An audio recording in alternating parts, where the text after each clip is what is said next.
Good afternoon. Welcome back. We'll now begin the second panel of our event on economic challenges. As you know, economic affairs have for a long time been at the center of Euro-Arab relations, and more recently, socioeconomic challenges have also been very prominent in the background and continuation of the upheaval in the Arab world. We have 5 distinguished speakers to help us shed light on the economic aspects of the Arab world and of Euro-Arab relations, and I would like to briefly introduce them, and then each will take 5 minutes to enlighten us, and then we'll have the opportunity for questions from the audience and from cyberspace. So briefly, to my left is Mr. Bernard Wientjes. He's a former head of the Dutch Business Council, VNO-NCW, and is the former vice chair of the Socio-Economic Council, which is the major economic advisory council of the Netherlands government, and is currently professor of entrepreneurship at the University of Utrecht. To his left is Mr. Simon Andari, entrepreneur, leader in global portfolio for major airport projects at Van der Lande Industries, and has extensive experience in both Europe and the MENA region.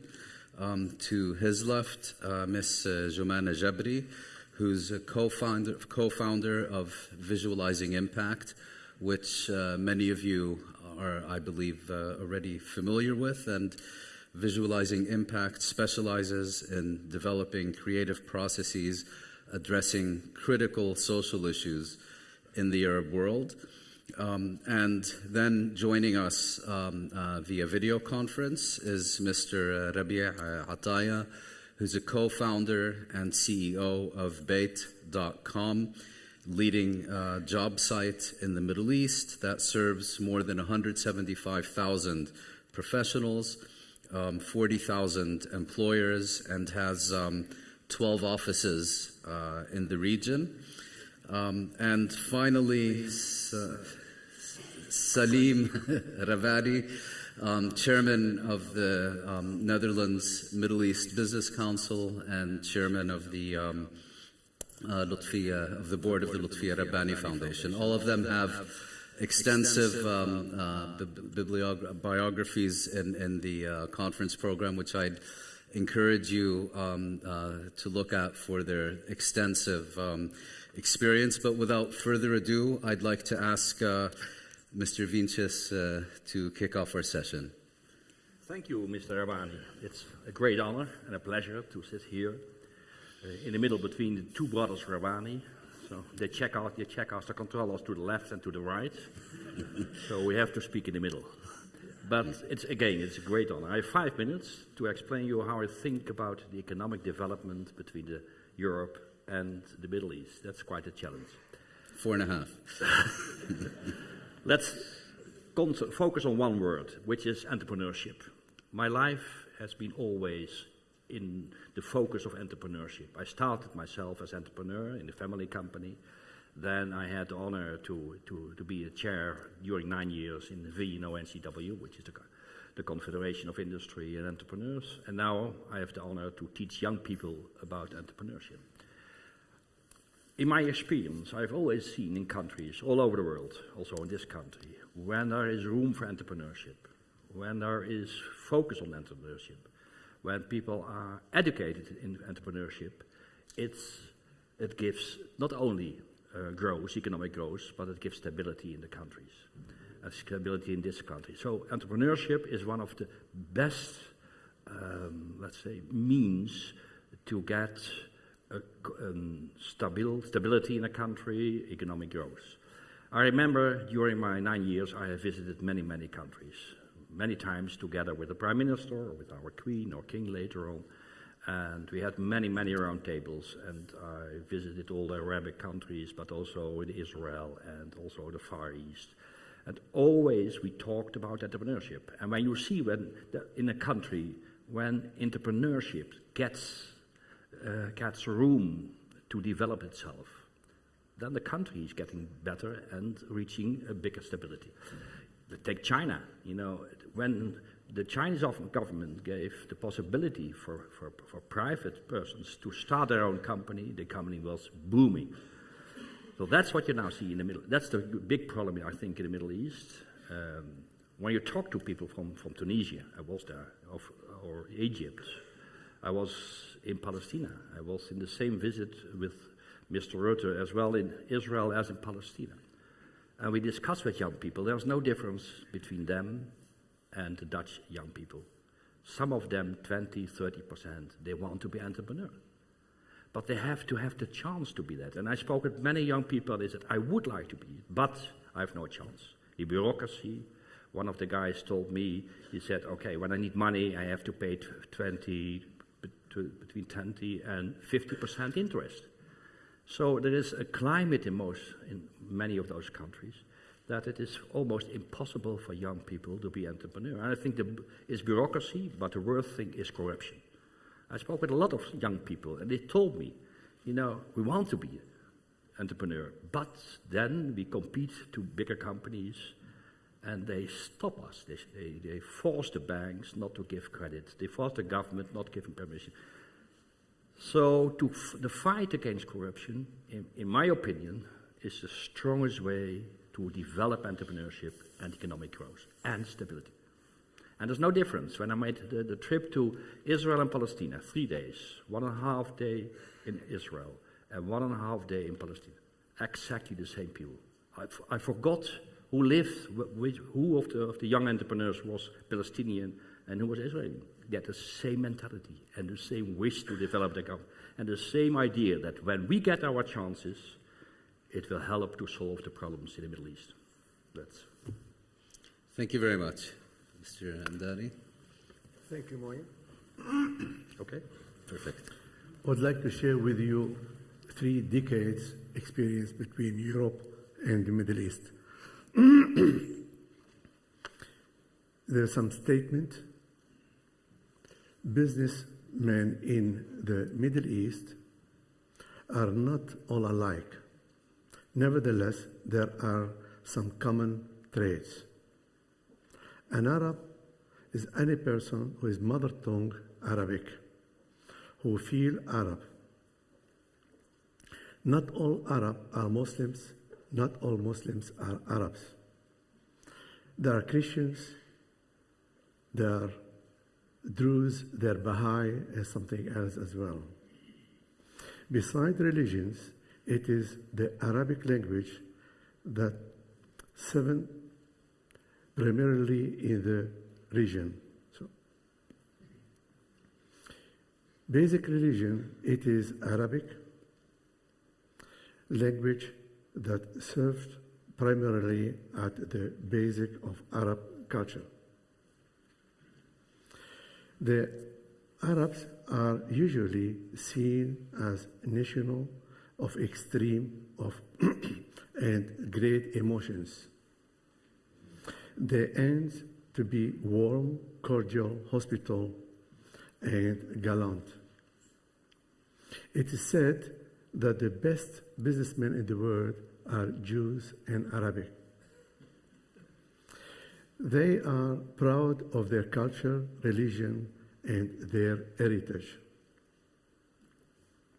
Arabs are known as emotional and sentimental,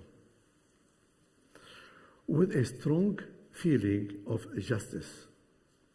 They are morally outraged by historical events and individual behaviors that go against their sense of justice. The Arab community holds the feeling of more morally in honor. Her concept of shame, it is foreign to the Western mind. The Arab community demands a high degree of conformity. Honor, prestige, and safe place is socially are seen of worth.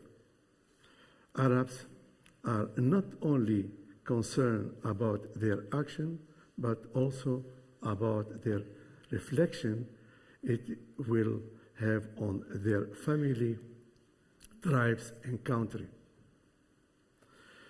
The honor should always be restored, whatever the cost. Connections are very conducting business. In the Middle East, there are vital gain access to public and private decision makes and to maintain good relations. Negotiations and a life bargaining process are also normal and common in conducting any business. Establishing a personal report, patience, mutual trust, and rest are the most important factor leading to a successful business in the region. The Arab does business with the man, not with the company. Decisions are usually not made by correspondences or by telephone. A company person present is prerequisite for doing business in the Middle East. Decision-making power usually rests with the top man of the company who is member of the family. Apparently, a high-ranking like vice president or director has less power as his Western equivalent. Nepotism wasta is a way of life. Bukra, inshallah, as soon as possible, Arab believe that their time is, by a certain extent, controlled by God. Interruption to meeting, long telephones, other people coming in and out is normal to be considered and respected. First meeting is getting to know each other only. If a visitor is late, he is late. He has a good reason to be late. The Western visitor must accept these delays without any excuse. Contrary to the Orient reserves, motions display are usually among Arabs. Do not like handshake very hard, it's very bad. Kissing on cheek common between men greet each other. Finally, many experience in 3 decades is a great honor and great fun working in that area. It is amazing challenge to create a very good relationship with the individual over there, rather than with the company. Finally, once you have won their trust, for sure you are almost having the work. Thank you very much, Ms. Jabri. And I think this is you. Yeah. No, that's on the good relationship in the area. No, I think we have got almost 90% of the business from Morocco to Oman, from India to South Africa. Thank you. And I believe now accompanying your talk will have a graphic for visualizing impact. Yeah. Please. I don't know who's in control of the screen, but it's not this one. There we are. Yeah.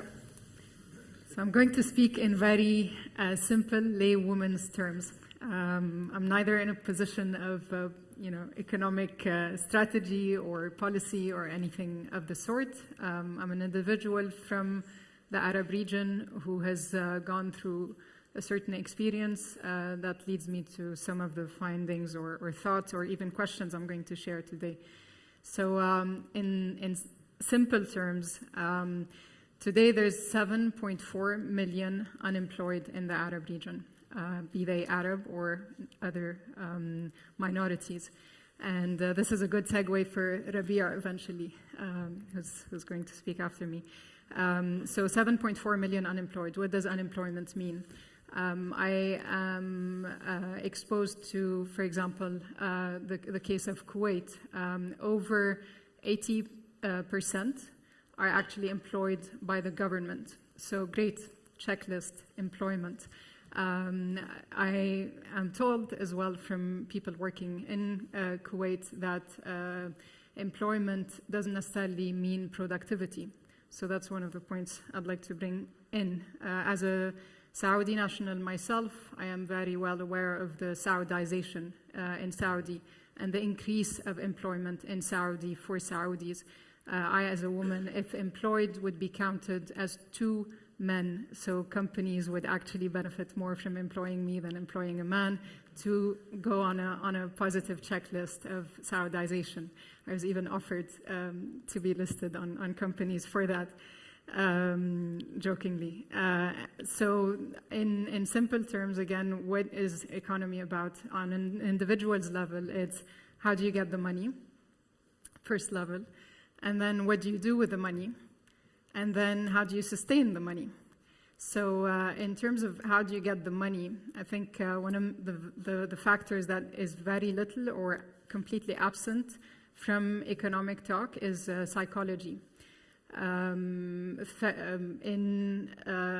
various forms of therapy, there are ways to actually acknowledge the psychological barriers, the disempowerment that a human being is exposed to through society, through basically various economic, political instability factors that, or even poverty, that push you into the psychology of incapacity to think that you can get yourself out of a certain situation. Theta therapy is one of the therapies that actually addresses that and speaks to people out of their mental block, which allows for a person to actually push themselves forward beyond that personal block. A second factor on how do you get the money level is a time factor. As an individual who has worked in mostly in Lebanon and partly in Saudi and the UAE, my experience, and I'm in my 30s, has been that 3 times in a row I have learned to actually have to quickly adapt to changes that are way beyond the economy and way beyond the environment as well. So these were in 2005, I had my company, an architecture company with 2 partners. We had been working for an entire year on a project, got the investment. Hariri got killed. The project was off, obviously. A couple of months later, we kept on going on another project. 2006 war comes. Our company entirely gets diluted. I moved to Dubai, very positive prospects in 2007, 2008. In 2009, economic crisis. So one of the things I'd like to bring forward here is actually our capacity as a society, particularly in Lebanon and Palestine, perhaps other countries as well, I'm not too aware of adaptation. And what can, within the context of this conference, what can Europe actually learn from this quick ability to think through things? And if we move to, great, I have a company now, many people are entrepreneurs and striving to be so supported, financed, starting to be self-financed. what do you do with the money? And this is also a question that is absent. It's great to be an entrepreneur, but it's very heart-drenching to actually be an entrepreneur that eventually either because you're an Arab and so you hold another passport, you're a US citizen, and then you have to pay taxes to the US so that the US actually gives $30 billion to Israel to eventually attack Gaza.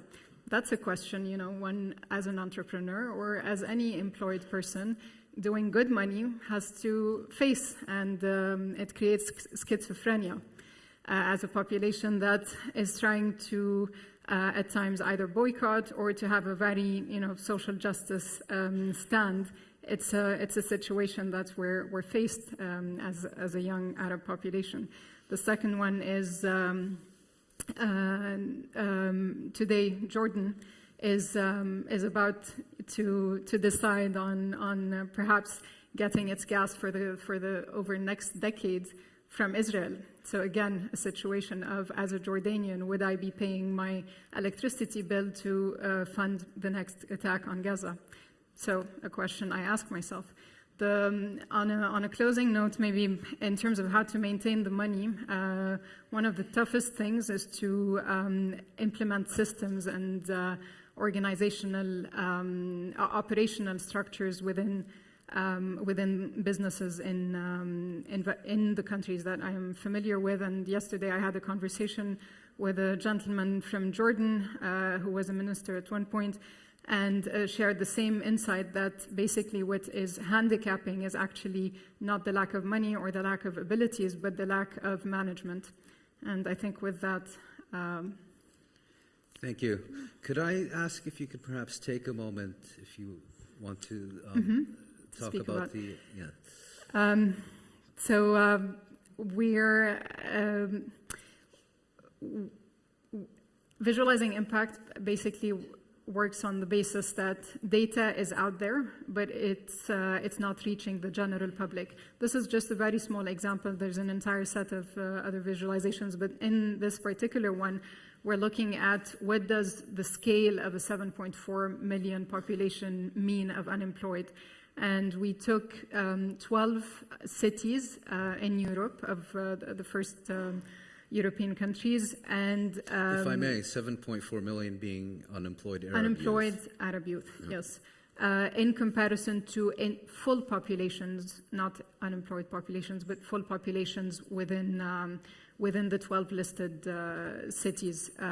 You might have received one, so you'd be able to look at it more closely from the bag at the conference. So what we do is we use visual media to make it more clear what the scale of the issue is.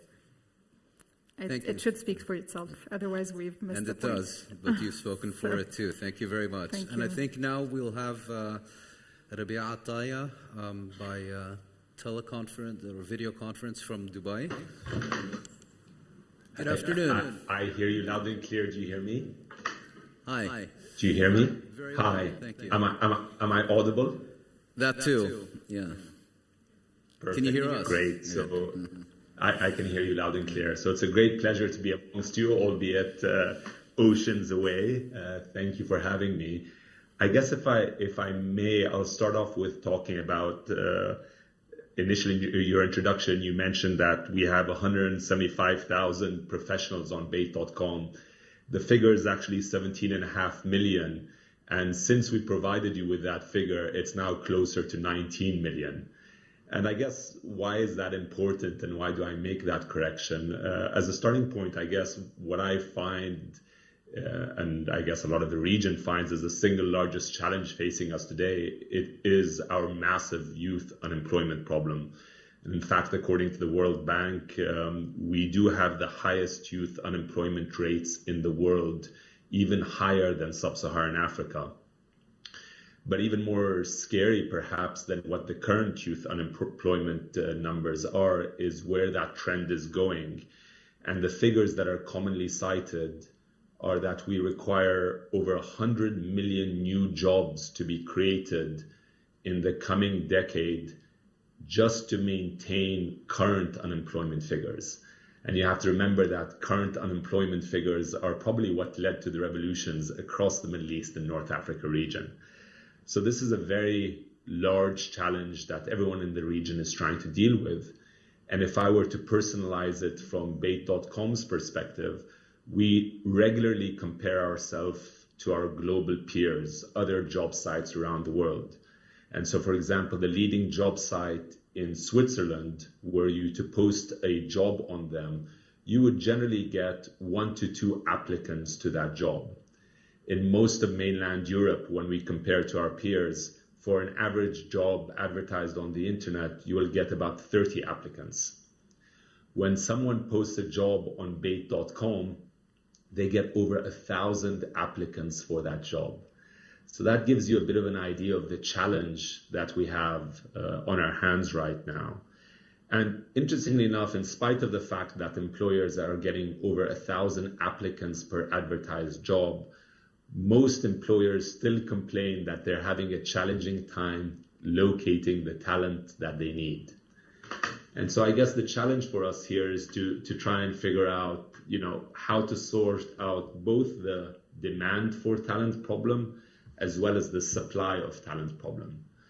And I would agree that with the first speaker, that in terms of the demand for talent, the single best solution to create most jobs is entrepreneurship. And if you look at statistics and studies all over the US, all over the world, job creation happens primarily as a result of entrepreneurial activity. So there's an interesting study that was just produced in the US, which showed the US job market would have contracted pretty much every year for the last 40 years had it not been for startups, i.e. companies that are younger than 5 years old.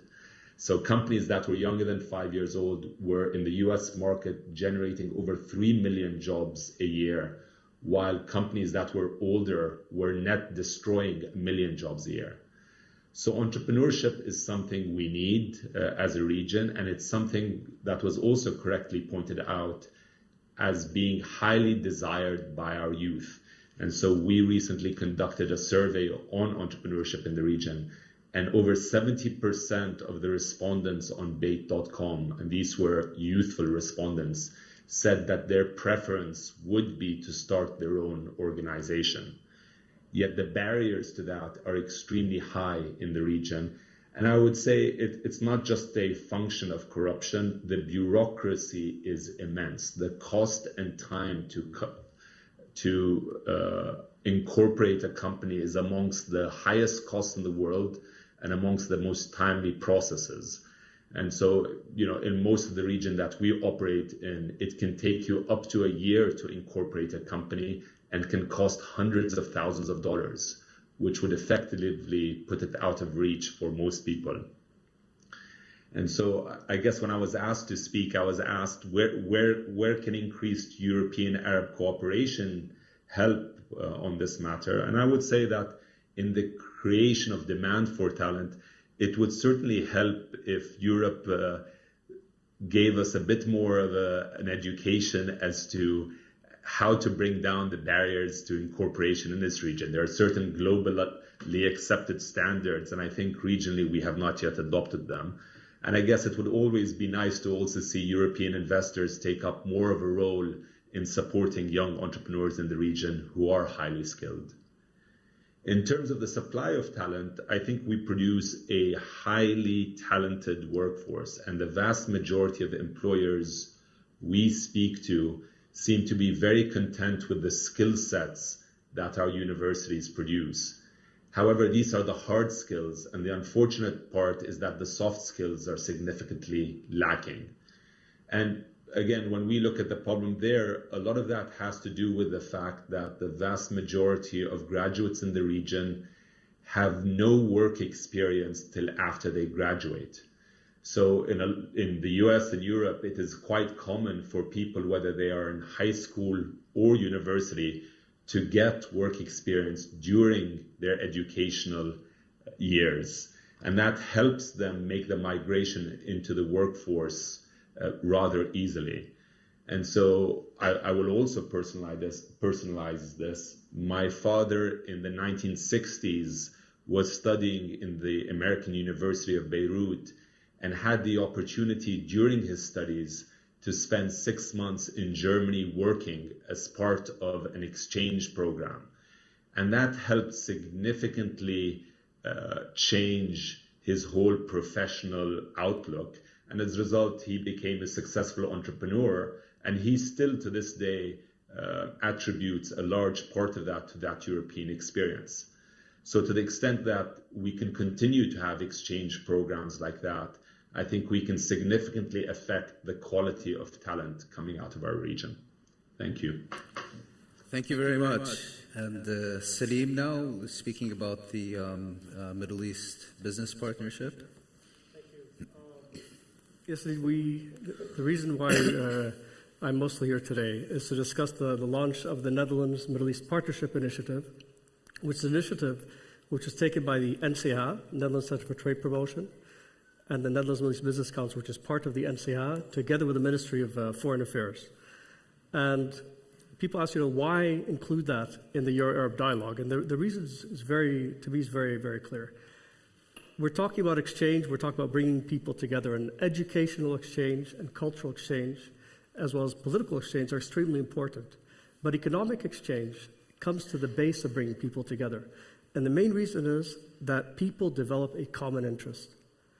And it is the core of doing business between two parts of the world is people develop a common interest. And that is, I think, what part of the Euro-Arab dialogue is about not only finding where the issues are, but where can you develop areas, where can you identify areas where you have a common interest. Separate from the fact, of course, that economic development, economic relations are core to the development of society and to the development of an international relationship. So with the above in mind, a group from the board of the Netherlands Middle East Business Council started developing a concept together with the Dutch Ministry of Foreign Affairs and VNO-NCW at the time based on a number of premises. First, that economic development is key to a stable society, no matter which society, anywhere in the world, whether it's Europe, whether it's the Middle East, no matter where that is. And that the private sector has an extremely important part to play in that. And that as a base for this private sector should be small and medium-sized enterprises and young entrepreneurs. Second, that the perception of our differences is much greater than we really, the perception of the difference is much greater than reality. And that we don't realize how great this perception of our differences until we meet each other.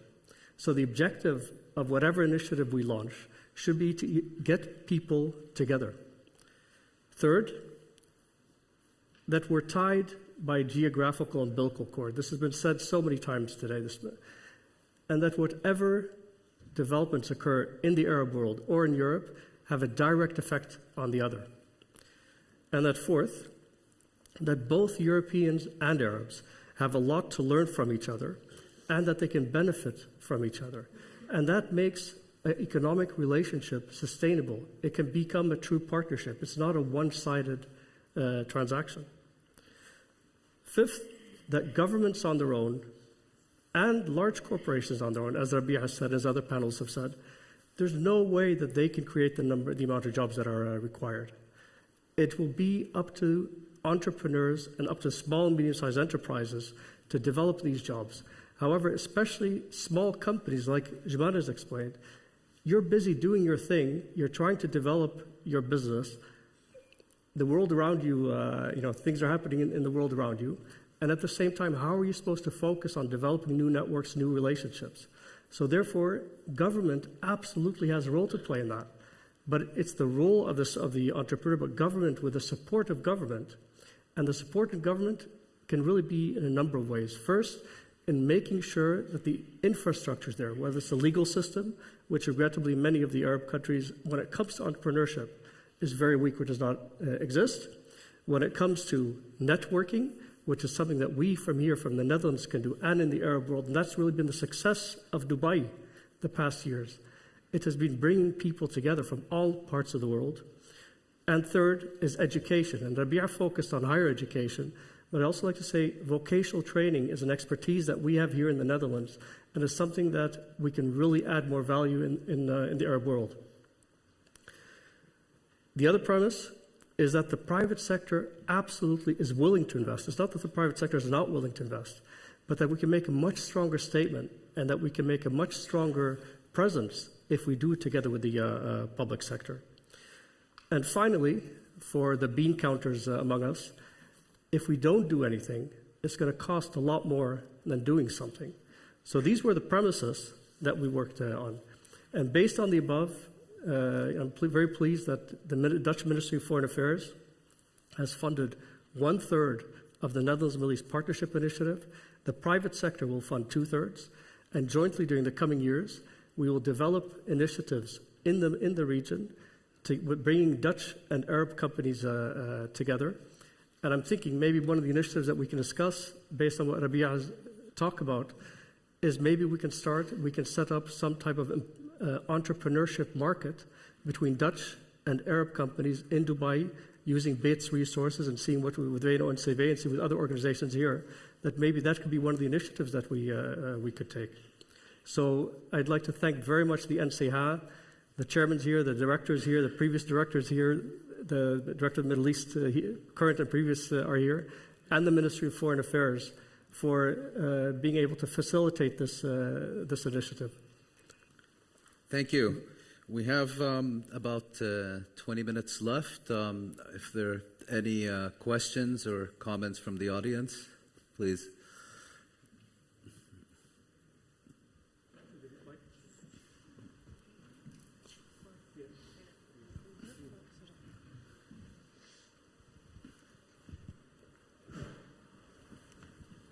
Thank you very much, Mouin.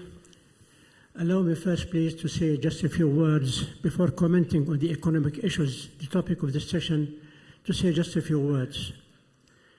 I've been listening since the morning to the excellent speeches which were presented. All the time and every single minute, the memory of your dear father, my very dear friend Mahmoud, was with me. And I remember I witnessed the establishment with the Lutfia Rabbani Foundation with him in 1979, and I attended most sessions which were organized by him within the Euro-Arab Forum. I'm sure your father will be very glad to see that you have determined to follow up his initiative and to keep it alive. Thank you very much.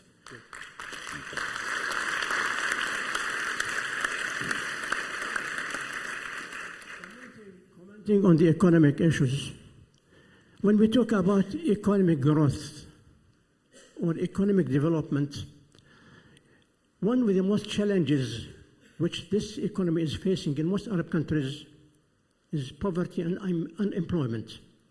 Joumana raised this issue of unemployment, and you mentioned the figure about employment in the Arab world or in the MENA countries. This is really one of the serious issues.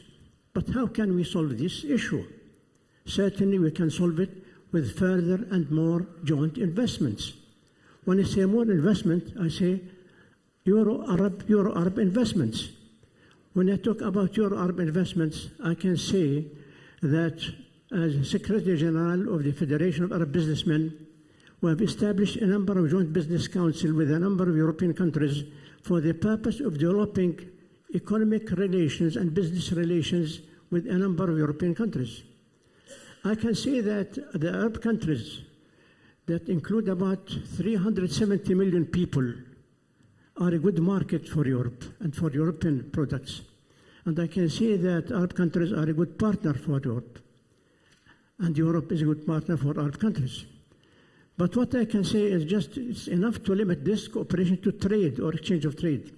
It's necessary to go further to joint investments.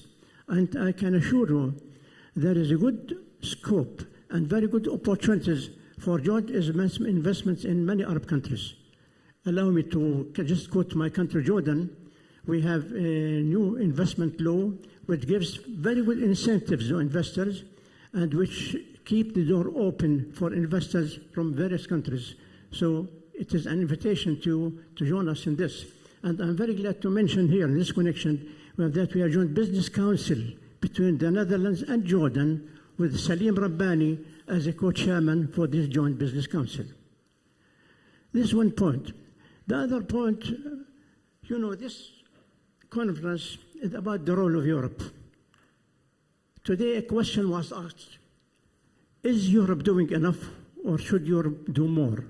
And I was very glad to notice that the answer, no, Europe should do more. Really, I believe Europe should do more to promote the economic relations between European countries and the Arab world, because as I said, it's for our mutual interest. So I expect from Europe to do more in this respect.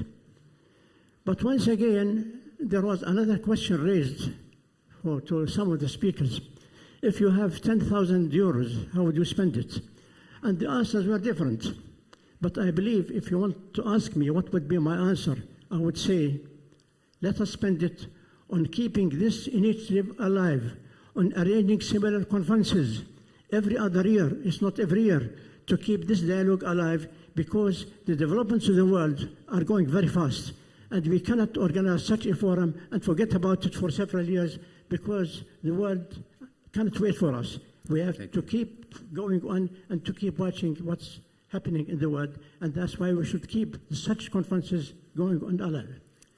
My last point, when we talk about economic development,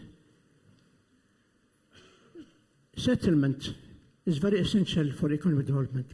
Unless there is settlement in the Arab world, settlement in the countries, the situation will remain rather shaky and unstable. And when you talk about peaceful settlement, let me say that unless the Palestinian issue is settled once and for all, the conflict will continue and disturbances will continue. So let us stress the point which King Abdullah II raised on several occasions, that the two-state settlement would be the right settlement for this issue, which has been living for many, many years, and for many reasons people are still suffering from it. Thank you very much. Jordan is bearing a heavy burden for the Syrian refugees living in Jordan, but we are proud to do whatever we can for our Syrian brothers, and we will continue to do whatever we can. But once again, I go back to Euro-Arab cooperation. Please let us do more in this respect. Thank you very much. Thank you.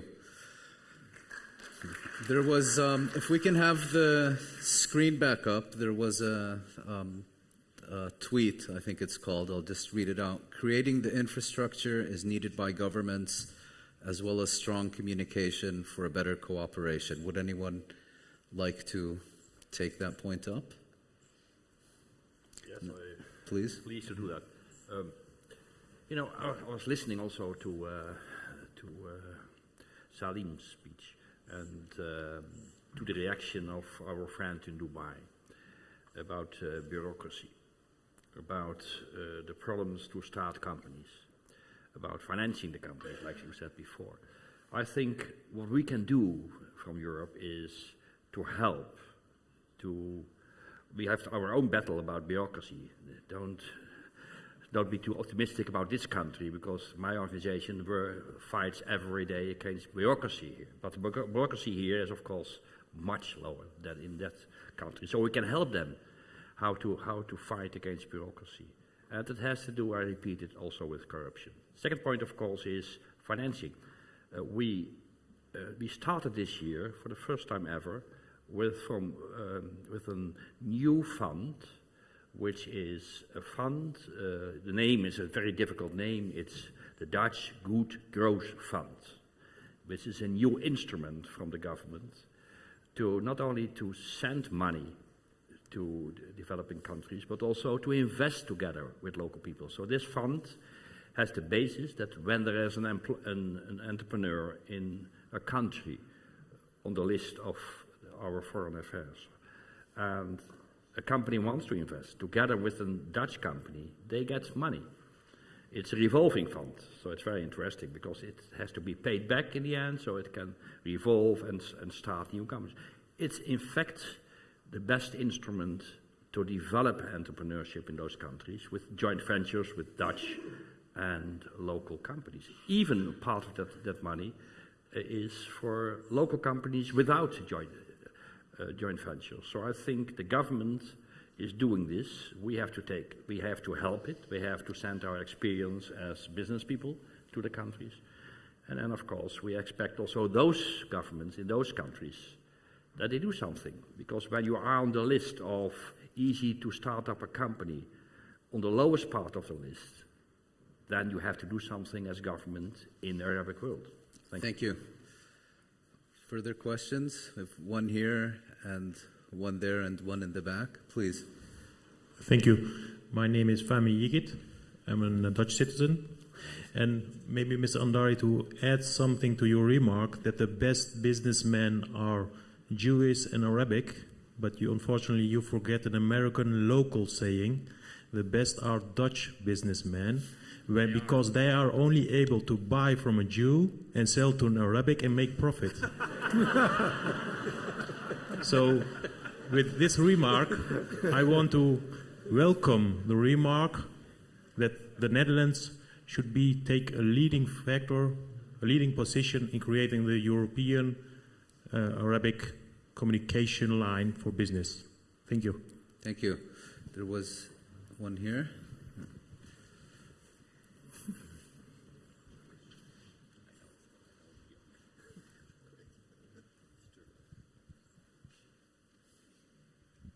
My name is Ronald Mollinger. I've spent the longest part of my professional life in the Middle East as a diplomat. 23 years ago, I went to see in Abu Dhabi when I was just appointed there, a young colonel, and he said to me, "Look, you know the ABBA song, 'The winner takes it all.' You think that here in the Gulf we are rich, but the real rich are in Syria." And I asked, why Syria? That's a more or less poor country also in those days. And he said, look, in Syria there are 8 families and they have it all. They own it all. You cannot import one aspirin without going through one of these families. And the same is, if you want to have a Mercedes in Saudi Arabia, you cannot import a Mercedes without Zufali, or in Dubai without Gargash, or a few years ago in Tunisia with Ben Ali or his brothers-in-law Trabelsi. It is the monopolies. It is not the corruption. It is the monopolies. They own it all, a number of families. And in one country it's more and the other country is less. But as long as this will stay like, the system stays like that, and there is, I think, a long-term role for Europe and the US and the rest of the world to play, to say, look, you have to do something about the monopolies. It is not always in the interest of our companies, because they like it. If I was Mercedes, I would prefer to have just one agent in Saudi Arabia who does it all, every bolt and nut, he has his hand on it, and it costs us 10 or 15%, and that's it. Then you don't have any marketing to do anymore. But in the end, it's not in our interest, and I think that's what our role is of the Western economies, to convince these countries that they must, little by little, give up the monopolies. Thank you. And hopefully do a better job than was done in Iraq. Thank you very much.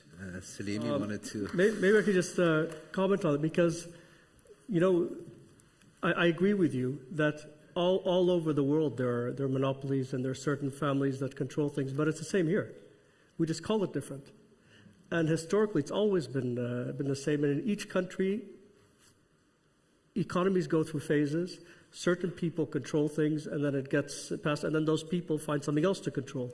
So I agree with you. But I think we also be realistic. There will always be large families all over the world that will try to control certain things, and it is the job of governments and regulators and to open the market up and to allow more opportunities for people. But I think we should realize that the Arab world is not exclusive in that area, and it's something that is a global issue.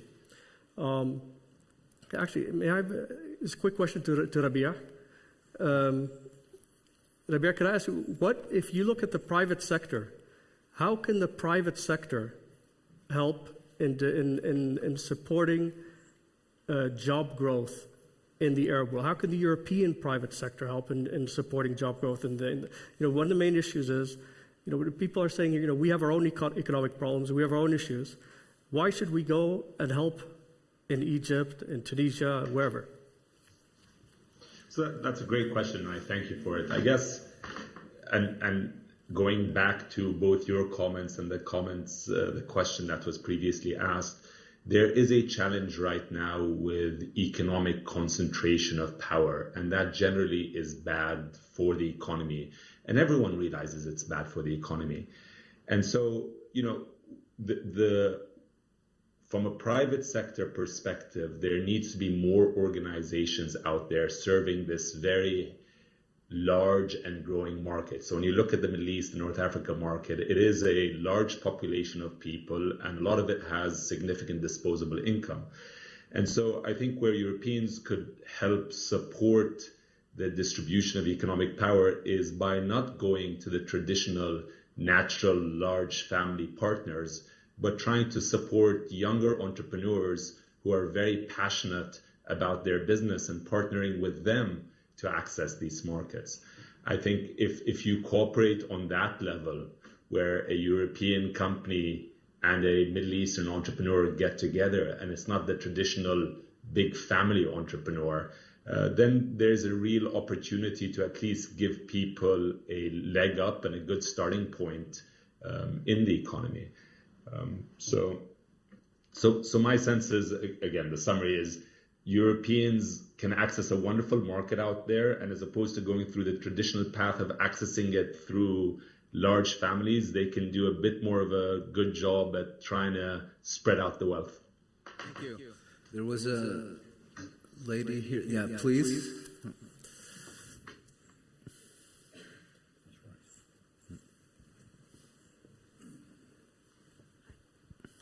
Thank you all for the interesting remarks. I just feel a little bit uncomfortable when we talk about the Arab world as one entity, because it's really different when we see Dubai and Qatar and compare it with Algeria or Egypt. And I also feel a little bit uncomfortable with seeing Dubai as this great place, because if we look at the people who are employed there, more than 45% are expats. Now, where do these expats come from? Most are European or Western, and the others are from South Asia and Southeast Asia, mostly construction workers. So I'm just wanted to know what your remarks are about that. In Dubai, we have really low tax rates. Education is super expensive, and therefore access for young entrepreneurs who don't come from wealthy families is extremely difficult. I just wanted to know what your thoughts would be on that. Yeah. Is that addressed to anyone in particular? No, in general. Especially maybe people who know Dubai and who can draw a comparison. Thank you. Any takers? Rabea?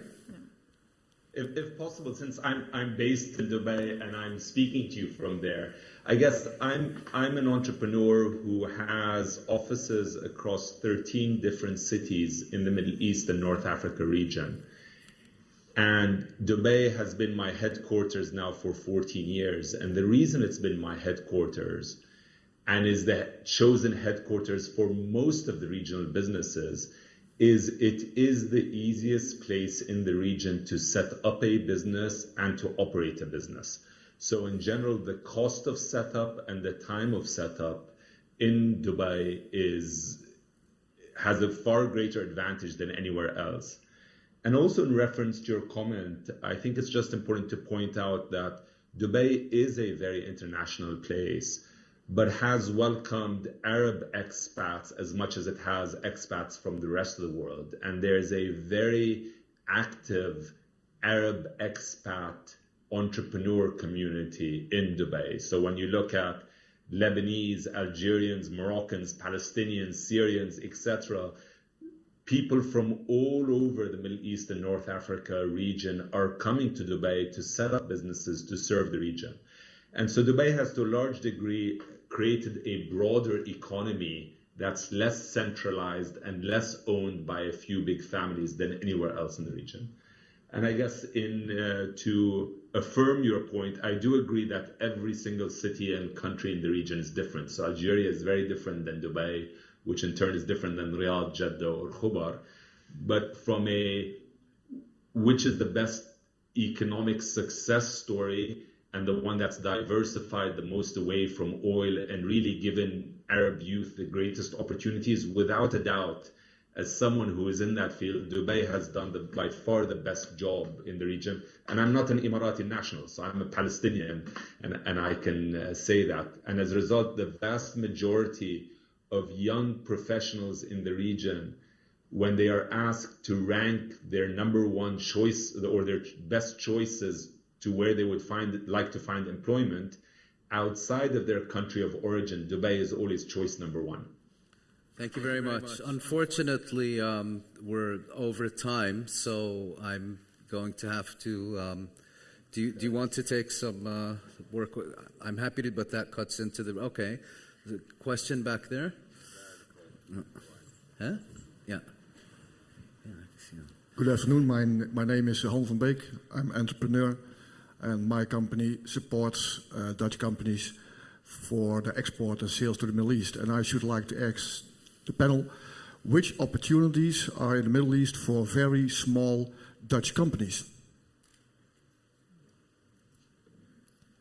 Okay. Should we maybe take one or two more comments in the back, and then here, and then unfortunately we'll have to go to our break. Thank you, Paul Aerts, University of Amsterdam. Three very quick questions. On entrepreneurship, it's almost too good to be true. I think it's a bit too simplistic to speak simply about entrepreneurship. We should distinguish what kind of entrepreneurship. And we heard the figures about staggering unemployment. We're not talking about Dubai. We're talking about Morocco, Jordan, Egypt in particular. So what kind of entrepreneurship do you have in mind to create massive employment? I don't think that the small, medium-sized enterprises cannot do that. So what are the other possibilities? Secondly, it has also been stressed that we need different institutions, and I fully agree with that. But I would like to add one word, and that is we need inclusive institutions. And that supposes that you have a different political system, so less authoritarian. So politics plays a huge role in this.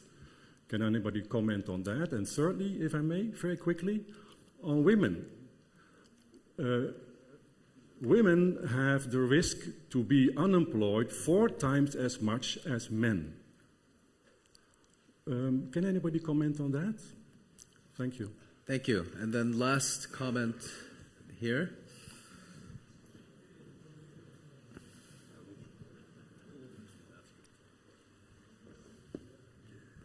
Thank you very much. My name is Leila Zoueni. I'm not in economics. I'm more in business of rule of law and thinking.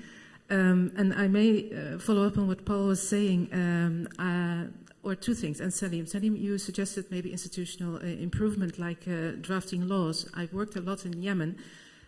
Commercial law drafting was already starting in the 70s. One of the first laws that was that internationals were flown in to redraft those laws. Well, we know where Yemen is now. And I worked in Afghanistan, also rule of law. I noticed that the international community is very interested in redrafting laws, but predominantly in the interest of the international business or international geostrategic interests, and not necessarily for the people. I have an example from Morocco that I heard from a colleague. He said that there was the argan oil business, the argan oil I think you use in food and for your skin, and so it became booming in Morocco. So European and other business people, and so they helped putting up industry. Women were especially invited to be employed in this business, but now technology has improved, so now technology can take over the work of the women. And what happens? The women are driven out of these businesses because international and also local businesses don't need them anymore. So how would you? Well, this is on the side of the European and Western influence. So it is not enough to think of our interests and the common interest is, again, what was being said. It's not only of the big families or the big businesses outside. How do you trickle that down to the people, really, the small entrepreneurs and the women, but also others locally? I have some suggestions, but that's maybe for the next session. Thank you. Well, a number of very interesting questions. If you'd like to start, please. So I'll speak both as a startup myself and as a woman. So answering two of your questions at the back. I was having a conversation a while back with the Silatech, one of the organizations in Qatar working on unemployment, and one of the thoughts that came about is that now is the time to support not startups, but startups at the stage of scaling. And this is when they start becoming engaged in actually contributing to alleviating unemployment. That's one. In terms of women employment, I believe addressing the issue of psychological barriers is one of the key issues to work on, and not just assume that it's the societies that are stopping women, but that actually women need to go a long way to actually believe that they can also overcome their own blockages first as well. Any concluding very quick comments, because the next panel is meant to start? Very short about entrepreneurship. I can't answer the question which kind of companies have possibilities in the Middle East. I think Salim can do that. But about the Amsterdam question, you know, entrepreneurship, when you get the possibilities to develop new companies, then you break the monopolies. You know, remember, United States, when IBM controlled the whole ICT market, it was a monopoly. And then Bill Gates came, and then after that Google came, and now IBM is one of the players. So it is stimulating new entrepreneurship, brings competition and breaks monopolies, as long as the government supports it. And that's the problem, I think, in many countries in the world, that even the governments are part of those monopolies. And that is, in fact, corruption, like I said before. So when you are going to break that, and you give room for new entrepreneurs, you break automatically the big power of entrepreneurship in those countries. You know, entrepreneurship, the word itself means that you start things. And when I look here, the Netherlands, what kind of successful entrepreneurs developed themselves in the last few? All kinds of, it could be technical, it could be logistic, it could be creative industries, which is a very strong point. So it gives the room, and I'm sure that all kinds of entrepreneurs start and create employability. And of course, you're right about the first startup is not the most difficult point. The second stage, the valley of death. There, of course, a fund like the Dutch Good Growth Fund can help. When you get to the second phase in an enterprise, then you need this kind of capital. And there, I think we can help a lot from them. Thank you. Very briefly. Just a quick response to Leila, but I wasn't talking about revising the laws. I was talking about development in the Arab world of an all-inclusive legal system where everyone feels protected by the law. So that, I think, is the biggest strength in the Netherlands, that anyone can go to court here, and 99% of the people feel protected by the law. And that is something we're missing in, I think, in many countries in the Arab world. And finally, to Paul's point about, the difference between politics and business, I agree with you, it does go hand in hand.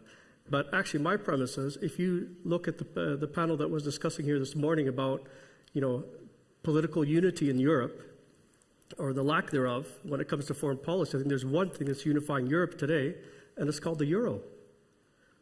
And I think, and that is something that, economically, if people feel economically unified, and I'm not saying it's the only thing, there are many factors, but if people feel economically weak, if they're not unified economically, it has other much greater effects. But if people feel economically unified, if they have an economic interest, they have a common interest. And that is why I think that, the political, the economic factor has a very large role to play. Thank you. I'd like to thank all our panelists and also our panelist in Dubai, Rabea. Thank you very much, and I think now we're going straight into the next panel. Thank you once again.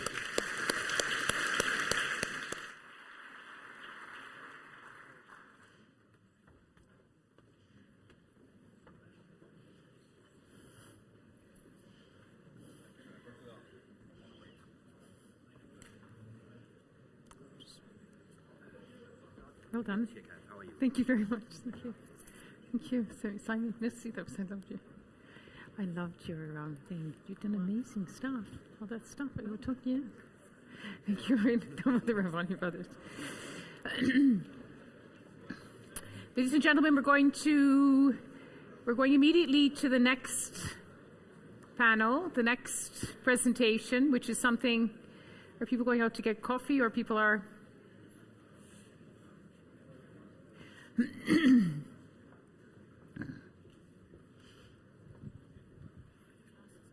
Okay. Ladies and gentlemen, some of you have asked me how I came to know the Rabbani family. And I've said to all of you, well, actually, as of today, I feel adopted by the whole Rabbani family. But actually, it's Mouin Rabbani, who's been a very close friend for many, many years. And more than just a close friend, he's someone for whom I'm not just fond, but for whom I have a great deal of respect. And you know how it is when you go off to conferences. You pack your suitcase and you put a computer in the bag. Well, when I used to go to those so-called peace conferences down around the Red Sea, I also used to pack Mouin Rabbani. Because I'd say to the BBC, there's no one to talk to down in the Red Sea. I need to bring my so-called presenter friend.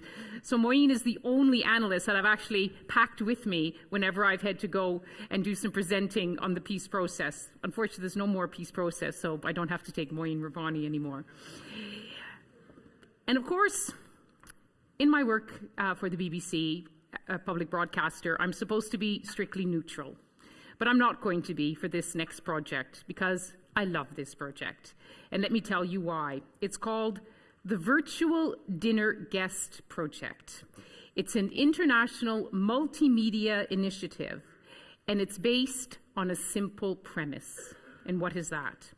That it is harder to ignore, vilify, or harm those we have broken bread with. A principle that goes back to biblical times. And it's a project that connects universities and NGOs, media centers for shared meals, media moderated conversations, crossing the borders. For the purposes of this Euro-Arab Forum by the Lutfia Rabbani Foundation, 2 dinners were organized. One was with the students of Cairo Institute of Liberal Arts and Sciences and the Institute of Social Studies here in The Hague. And the second was with students from the United Lebanese Youth Project in Beirut and Leiden University College in The Hague. And we're very pleased to have with us Rick Rutten, who took part in that virtual dinner party. Welcome, Rick. Thank you. And before I start, I'd like to say that that's way too much of an honor, and that I know that the rest of our group is right over there and over there. And I think some of the ISS students are over there as well.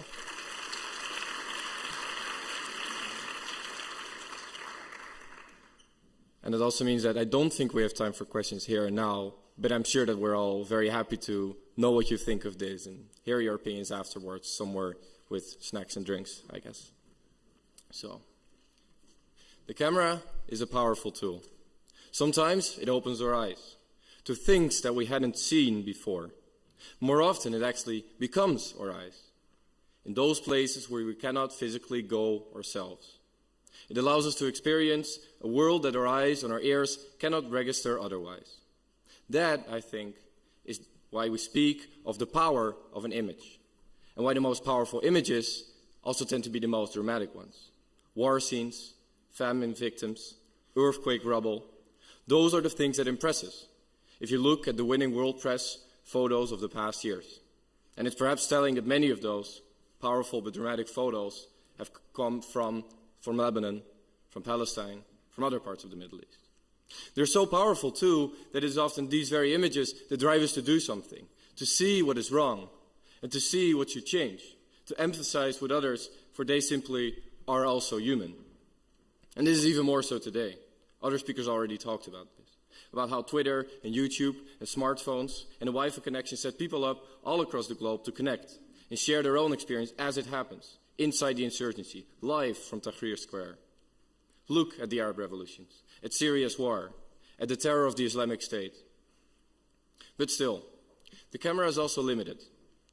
It is limited because by itself it cannot feel something. By itself it cannot register everything.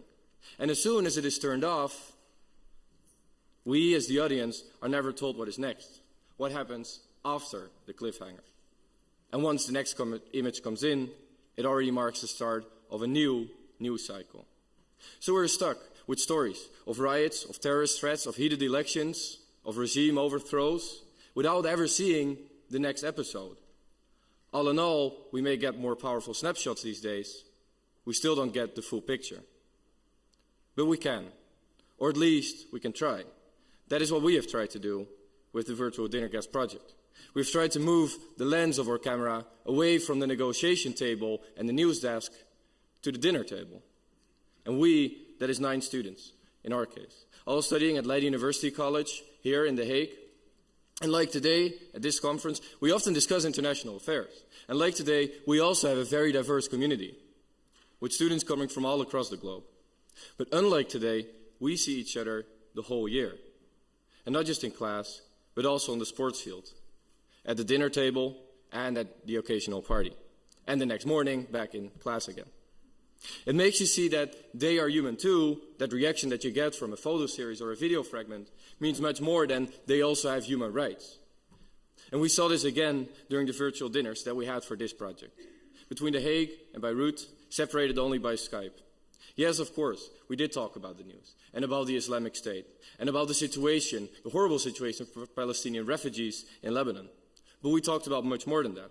The things that we and they do that are maybe not interesting enough for a breaking news report, but make up most of their and our actual everyday life. And yes, one of the Lebanese students commuted from a refugee camp to Beirut and back each and every single day. But during this dinner, he mostly did his best to arrange yet another dinner with a girl from our group, or at least get her phone number. And we also saw this not just across the globe, but also around the corner, here in The Hague, when we scouted the city for voices from the street, with Martin and Thomas, 2 of our students, bringing their camera along to record it all, and that's what you will see, from our side and from their side, from Beirut and all other parts of Lebanon where they went. And what we did is we went from our university college to the Dutch parliament, to the outer suburbs of The Hague, and what we saw, that's what you will see now. It shows, I think, the power of an image, but in a different way. It shows how everyone loves to give their opinion, but also how much they share when they do so. Maybe not on the biggest questions of life, the stuff that world press photos are made of, but precisely when we and they talk about the joys of life and the little things that annoy them too. And whether that is hoping for a good day of business as a market man, selling fish or cheese in 5 languages, or whether it is living in The Hague, having a bike, and fearing that the tram rails here will one day kill you when you're cycling around the city. The film shows, in short, what we should not be thinking in us and in them. Not just because they are also human, and because they also have human rights, but simply because not doing so would leave all these great, fun, and inspiring people out of our lives. This project and the film that came out of it, therefore, I think, are much more than an image. And I hope that you will all enjoy it as much as we did in making it. Thank you.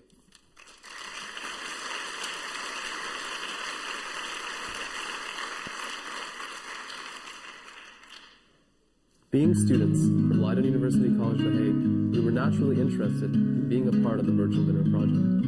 We were given the opportunity to have dinner with a diverse group of Palestinian students in Lebanon that had drastically different geographical settings, but similar dreams and ambitions. This dinner allowed us to find out more about each other's living conditions and fostered conversation about our current social and political climate.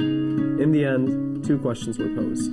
We asked our guests, what is one thing that you want the world to know about Lebanon? They, in turn, asked us to find out what is the key to achieving peace in a multicultural society. Both sides took the questions to the streets. Here's what Beirut and The Hague had to say.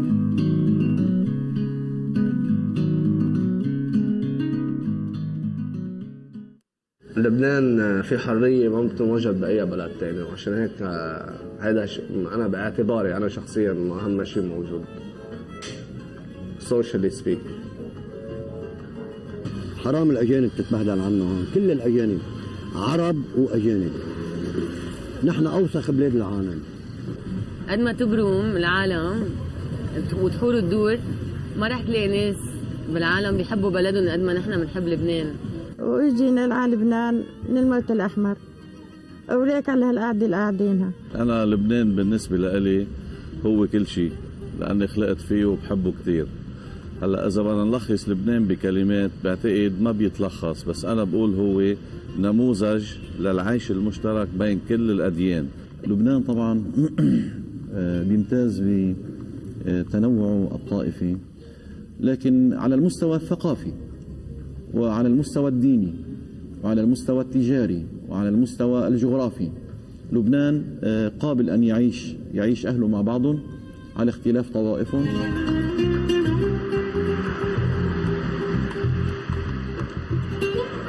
يعني صرنا نحن ب 48 يا كبير وما لنا أي حقوق لا مدنية ولا اجتماعية ولا حتى أي شيء، يعني مهمشين بالحياة. عشنا بلبنان، لبنان منيحة تقيب ناس، لأنه أنا بدي أقول بس أنا وحدة بدي أقول لأنه هلا وكل وضع يعني مش منيح، يعني كرمال شو نحن كلنا أخوان، مسلم مسيحيين أرثوذكس توحدوا كل واحد، بس لأنه الله واحد لكلنا الله واحد لكل علم الله واحد.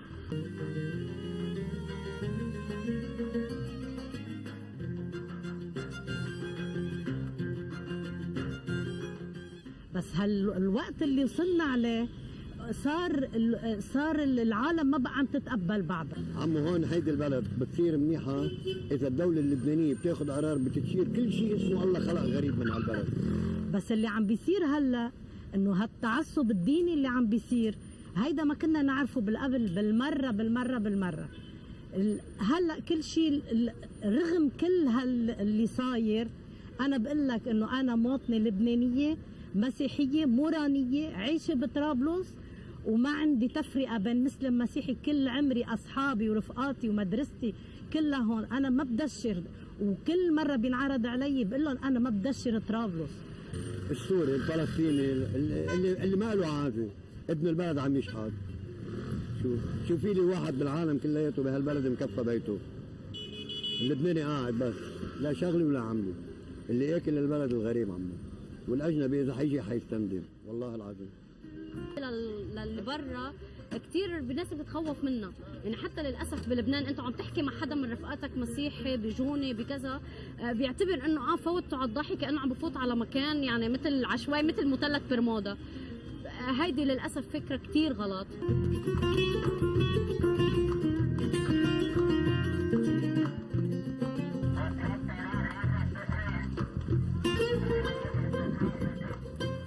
بالنسبة للعيشة بلبنان والله العيشة صعبة كثير كمان، يعني أكثر ما هنالك أنه ما إن كرامة هون بلبنان صراحة، يعني ممكن أي شخص يهين كرامتنا وما نقدر نعمل شيء، والأحوال تعبانة كثير. نتمنى من الله أن نرجع على بلادنا هيدي أحسن شيء إن شاء الله، نكون تحت رحمة مين من كان يكون هنيك، بس المهم الواحد يكون ببلده أقل ما فيها كرامته محفوظة لو شو من كان يكون، إن كان ظالم قاسي وإن كان داعش وإن كان جبهة نصرة وإن كان جيش حر، المهم ببلده يعرف حاله قاعد ومرتاح.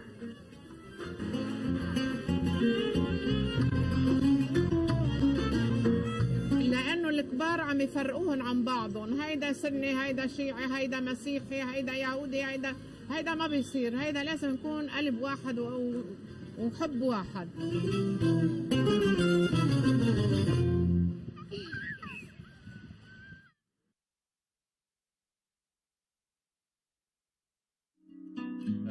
Ja, ik denk dat je elkaar vooral vrij moet laten. Gewoon de ruimte moet geven om dingen te doen en te denken die je wil. I think tolerance is the key to peace in a multicultural society. I think that if people aren't willing to accept different cultures, then I think that there's a lot of people's differences that it's just not possible. I think the key to peace in an understanding society is just kind of discussion, open discussion, whether that's through the current mechanisms such as the Security Council or whether it's through formulating new means that are slightly more democratic. But I think open discussion and understanding of both sides is the key to peace.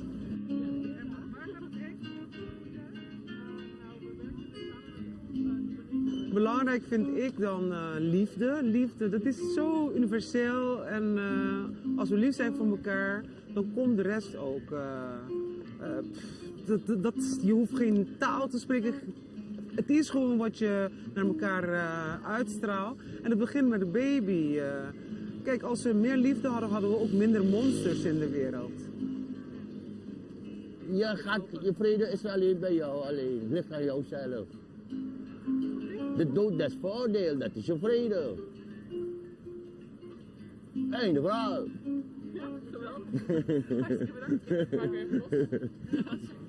Dat is vandaag wel. De verdraagzaamheid is dat. Iedereen moet elkaar kunnen verdragen. Dus die mensen komen allemaal niet voor niks zien. Moeilijke omstandigheden dus.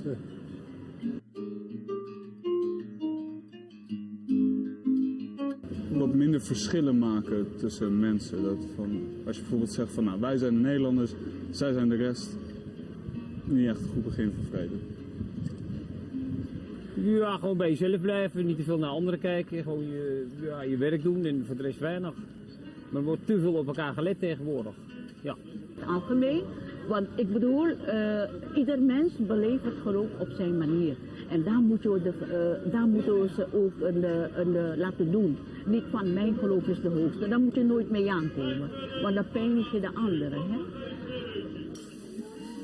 De mensen die klagen moeten lekker terug. En voor de rest, weet je, als je ergens als gast in een land bent, moet je je eigen aanpassen aan de regels die er zijn. Of ik nou, weet ik voor waar op de wereld gewoon, dat is toch hetzelfde. Moet ik me toch ook aanpassen? Yeah, just be nice, I think. If you're nice, then everything is going to be okay. Nou, het is heel belangrijk dat mensen respect voor elkaar hebben. En ik denk dat het begint om eerst mensen in hun normen en waarden te laten. Ik denk dat als je dat doet, dat er dan respect zal zijn. En dat dan er een succes zal worden geboekt. Wij hebben het geaccepteerd. Wij hebben het geaccepteerd dat we hier met één groep leven. Moslims, Joden, christenen, we zijn allemaal broeders van elkaar. We zijn allemaal mensen. En het gaat om de samenleving. We moeten vrede hebben in de wereld. Dat is het. Nou, als ik eraan moet denken is participatie in de samenleving heel belangrijk. Respect en acceptatie. Ik woon zelf hier in de Schilderswijk, waar wij eigenlijk met verschillende culturen te maken hebben. En wij respecteren elkaar en wij accepteren elkaar gewoon. Ik heb vrienden zoals Surinamers, Turken, Marokkanen, noem maar op. En de succes namens het wat brengen in het leven is gewoon accepteren en respect naar elkaar toe. Dat is wat bij mij dan het succes tot sleutel is voor het samenleving. Ja, maar wel met behoud van identiteit. Hè? Dus jezelf niet je identiteit wegdoen om zeg maar een andere identiteit aan te nemen. Want dan ga je tegen de natuur in, waardoor je jezelf ook niet helemaal goed in je vel zal voelen. Wat vooral ook belangrijk is dat men eigenlijk streeft naar de toekomst. En zo ook dus tijd investeert in zijn eigen doen. Dus meer werk, meer tijd besteedt aan nuttige dingen. En wat ook belangrijk is, wat wij ook voornamelijk doen, is eigenlijk veel vis eten. Ja. Well, I think that's a very difficult question, but I usually, when thinking about these things, defer to Harper Lee and to Kill a Mockingbird, where she says the key to peace and understanding is empathy, and if you can walk a mile in someone else's shoes, that will give you a very fundamental understanding as to where somebody else is coming from.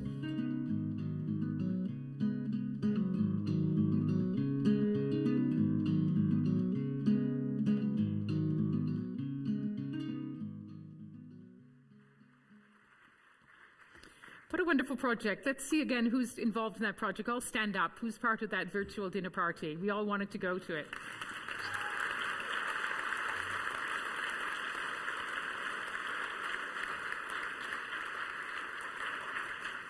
You're all invited back to the next Euro-Arab dialogue. Everyone that's been interviewed is invited, except the guy who didn't like foreigners too much. And the first session will be Love is the Answer and a Lot of Fish. Ladies and gentlemen, let me welcome to the stage our last 4 panelists for our last formal session of the day, which is entitled Society, Education, and Social Justice, 3 other important ingredients.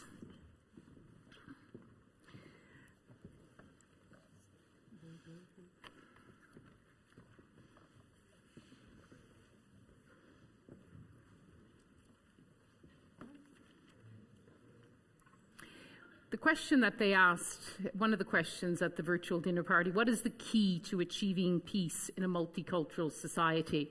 That could well be the framing question for our last session, which is focusing on these 3 key elements: society, education, and social justice.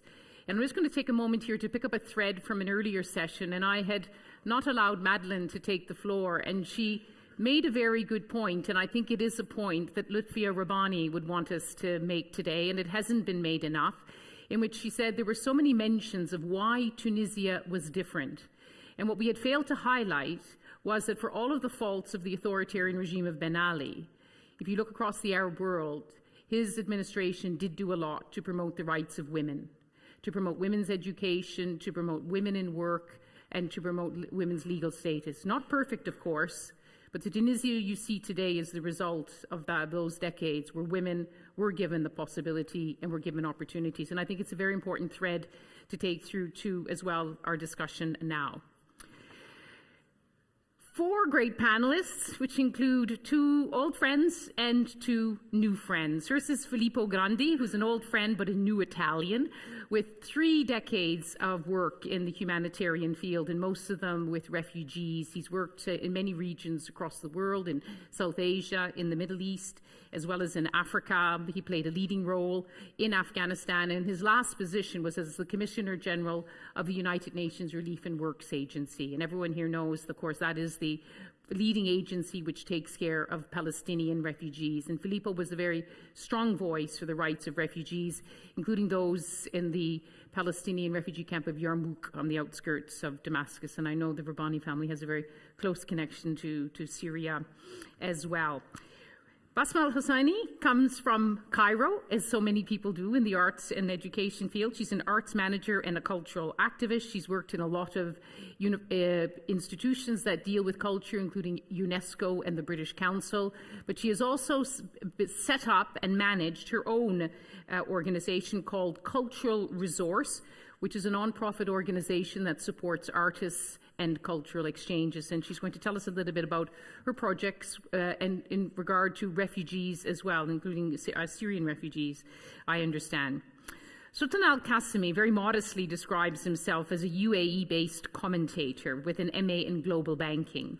But he is a global phenomenon when it comes to media, social media, and became one of the top tweeters during the so-called Arab Spring. And he continues to maintain a very strong presence, not just on social media, but in visiting a lot of the capitals across the region and engaging with people on issues of political culture and really importantly on art as well. And I know you're almost a one-man show for promoting art across the Arab world and culture and dignity. And so it's wonderful to have you here with us here, Sultan. I'm amazed you could make it to The Hague.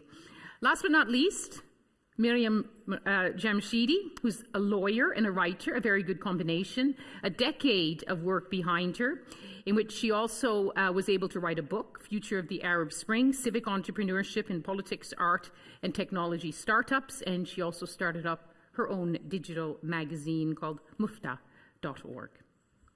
Ahlan wa sahlan. Khosh aamadid. Welcome. Let's again set the scene. And I'm going to ask Filippo first because he's just finished his years working for UNRWA, so on the ground, saw the situation, in this case, of Palestinian, and not just Palestinian, but other refugees across the region. talk a little bit about not just, of course, what the situation is, but how do you use these new social tools that we have, the tools of communication, to try to, not just to work with refugees, but to allow them to tell their own stories and to work together. Filippo. Thank you, Liz. And before I start, I just wanted to say how honored I am to be part of a conference that is held in the name of a man whose life and work is of such inspiration to Palestinians and far beyond Palestinians to the whole world. As a person myself who has been involved professionally and frankly more than professionally with Palestinians for so long, this is a great pleasure and a great honor. So thank you very much for having me here. I also think it's good that at this point of the conference, Palestinian refugees in particular, they were briefly mentioned earlier, come into the conversation. They are per se a group in need of attention in a situation of grave crisis. It is a group whose plight is also addressing Europe today, because as we all know, there are Palestinians, unfortunately, on those boats that in my own country, Italy, are sinking and with a lot of loss of life. I also think that Palestinian refugees in many ways mirror many of the characteristics of the Arabs, of the Arab peoples, persons that are going through this troubled and difficult period of transition. Youth bulge, large unemployment, a deficit of human rights and representation, and the lack of a political solution. All these are important characteristics of their own plight. I will also refer to UNRWA here, so to refugees as a kind of metaphor or symbol for all Arab people, and to UNRWA as a metaphor for the institutions that are dealing with them. I want to refer to a conference that when I was leading UNRWA, we organized in Brussels. I think it was 2012. We brought a number of refugee young people, 24 or 25, to Brussels, and we matched them with a number of world leaders, but very senior world leaders, the President of the European Parliament, the Palestinian Prime Minister, foreign ministers, and so forth, for 2 days of exchange. Now, we kept thinking, what will these young people ask? And it's interesting, we were expecting by reflex that they would ask what refugee leaders traditionally ask for, which is absolutely legitimate: better living conditions, more employment, better education. All this was asked, but what they insisted, their foremost request was, can we have more of a say in what you do for us, you UNRWA do for us? And that, I can tell you, threw us in a big crisis. I think that I felt that, I said, I have come to this point in my career, I'm now the head of UNRWA, and I have to face, as an Arab leader, our own Arab Spring, our own demand for participation. And the crisis was because we realized that we didn't have the tools to deal with this particular dialogue. I think unlike, if I may say, some of the Arab regimes, we wanted to have that dialogue, but we did not have the tools to decide with whom should we speak, about what, and how should we frame this dialogue. This generated a big internal debate, and I want to flag here, for the sake of time, two aspects of this debate. One is the one that Lyse just mentioned, the use of social media, new media, and I'm looking forward to the next presentation to learn more, because I'm certainly not an expert. And I won't speak about that in substance, because I think Khalid's cartoons today said it all about the importance of social media in this particular context. We thought internally that at that point the social media had already proven a very important tool for protest, for rallying, for getting together, but we thought that we as UNRWA had a unique opportunity to perhaps use them constructively for participation, for inclusion, for governance, in other words. And we struggled with that. There was a wonderful experiment that Lyse, I think, is familiar with. We shot at one point a very iconic image of the plight of Palestinian refugees in Yarmouk, in Damascus. You may have seen that huge crowd of people coming out of the destroyed area of Yarmouk to ask for food, to look for food. And we managed to organize that particular image would be projected on big screens in New York and in Tokyo on a particular day. Then we had people take selfies with that backdrop, and we tweeted back the selfies to the people in Yarmouk who had a mobile phone, many of them had, and could see it. So the idea was to use social media to go towards the refugees, our own constituency, and to at least express solidarity. This is just a start. We tried other similar experiments. I think that an organization like UNRWA, and perhaps, if I use it as a metaphor for institutions in the Arab world need advice on how to do precisely that. You know, I had this topic in a recent meeting with some senior UN officials. The instinct of us at the UN is say, yeah, of course, we have to use social media to explain to people what we do. That's not the point. The point is to listen through social media and to convey back not only solidarity, like in that case, but a response, a constructive response to demands. The second and last point second area of reflection was that of education. Education, as you probably know, is the biggest program of UNRWA. It consumes more than half of its resources. UNRWA runs an education system for 500,000 children. That's larger than some states in the region and beyond. So we thought that there was there an opportunity to help young people develop themselves the tools for participation and ownership of the process. Because it was not only UNRWA, the institution, that didn't have the tools. We felt, and the young people in Brussels told us, we also want you to help us develop those tools. One thing that was obvious is that when we did a bit of analysis of how our education program was running, the results were very worrying. Not only in terms of quality of education that has declined over the years for a series of reasons, mostly lack of sufficient resources, but also in terms of developing among children critical thinking skills.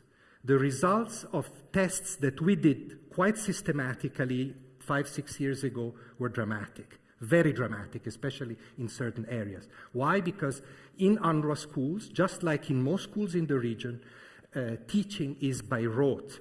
Is very, you know, we actually did the test in, I think, 56 schools, and the average time spent by teachers talking was 90%, and only 10% was listening and interacting with students. So obviously a wrong way of teaching. So we turned our education reform in that direction, in helping teachers develop new methods of teaching that would foster participation and dialogue. And there's recently been a World Bank study, evaluation of UNRWA's schools. Still the results are fairly worrying in this area, but some first signs of improvement, at least in certain areas, are visible. So if I can conclude, I think this would be an interesting proposal or suggestions for European institutions and any Europeans that want to put those 10,000 euros into something in the Middle East. I would suggest certainly education.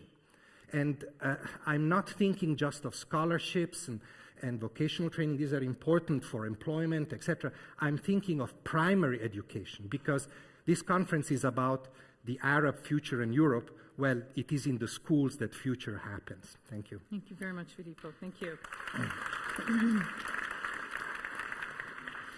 It's a very interesting vantage point on social media, because we hear from Filippo, and with the statistics to back it up, that social media allows people to have their say, and it's a very empowering tool, that people somehow feel that they have influence, that they're part of the conversation.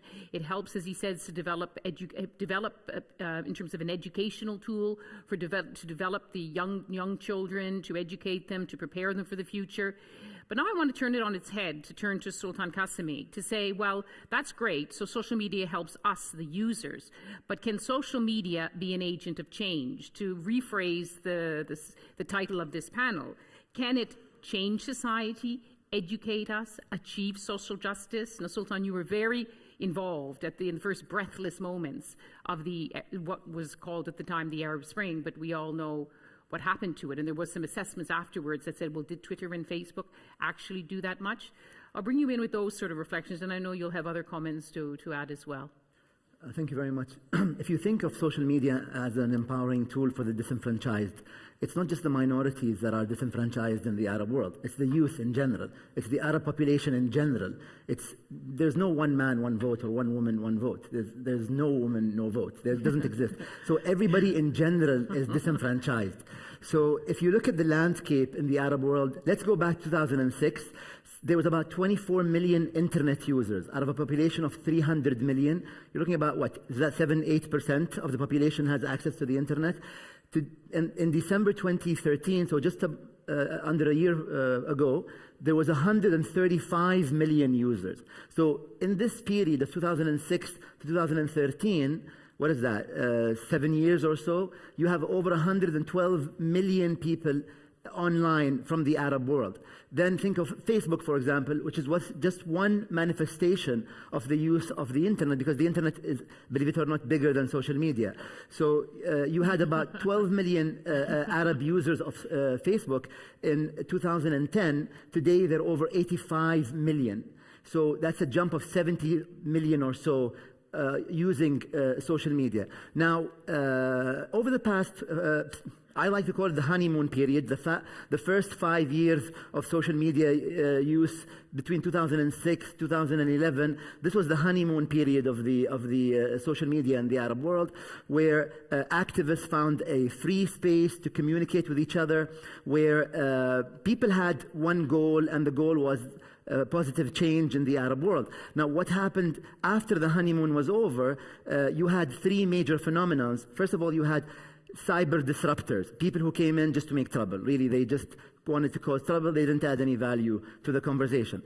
The second thing you had is the fragmentation of the cyber users in the Arab world. You had people who disagreed. And finally, you had the governments coming in with quite harsh penalties, rules, very strict rules and regulations, but also quite harsh penalties. This is from all over the Arab world. In fact, every single country in the Arab world has jailed people for voicing opinions, except for Lebanon. As you heard, they're quite free to voice their opinion. So every single country in the Arab world has jailed people. In some cases, especially in the Gulf, this penalty can go up to 10 years in jail for voicing an opinion. Now, let's talk about how the minorities use social media. For example, if you think of a tiny minority in the Arab world that people don't usually think of, the Baha'i minority, which number under 5,000 people in Egypt. They were voiceless, nameless, faceless. However, with social media, they were able to put a face to their number. They actually became people rather than a statistic. So you have blogs and Twitter accounts and Facebook accounts voicing opinions by Baha'is.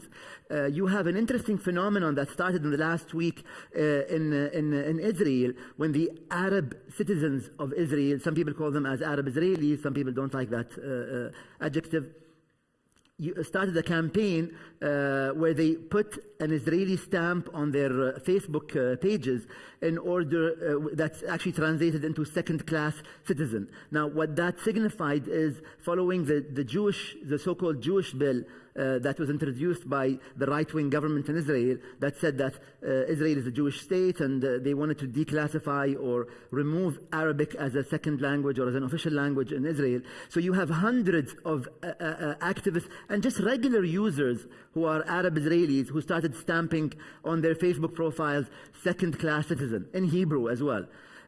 You have, for example, an interesting Coptic journalist in Egypt who started translating the Muslim Brotherhood Arabic Twitter and website that was quite, I think, to a degree, it was anti-Semitic and it was xenophobic. So he just started translating from Arabic into English the narrative that you cannot read when it comes to English. So the minority started using social media to, first of all, ascertain and assert their identity, also to expose not only governments but other organizations that were trying to silence these individuals.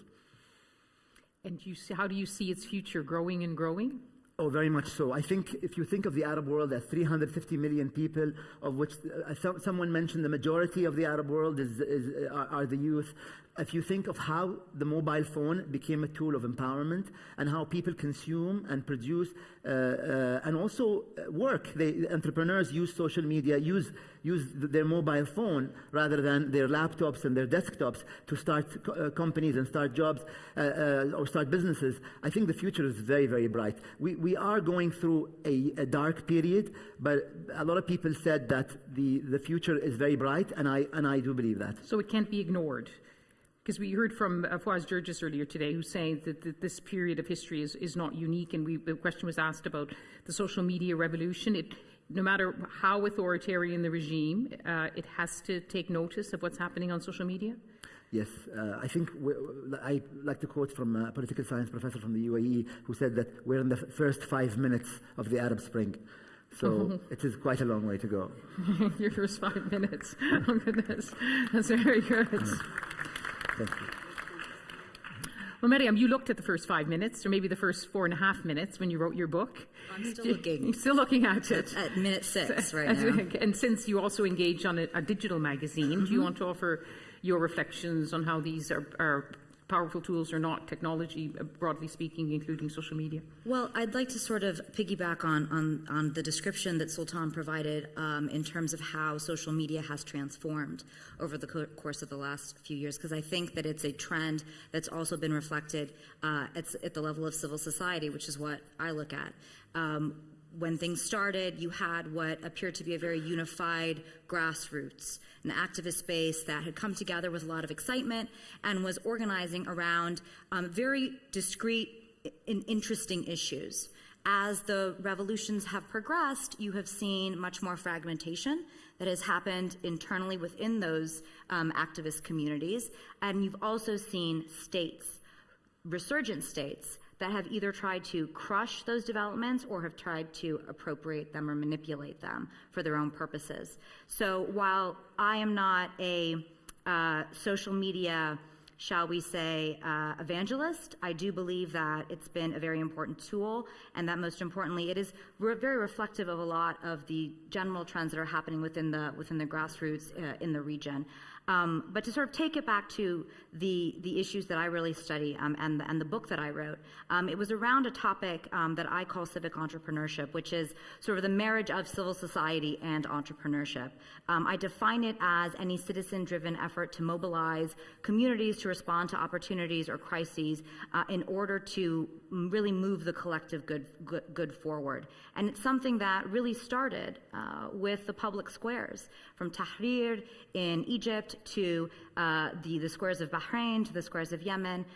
We saw people coming together in a way that they really had never had the opportunity to do before in the Arab world.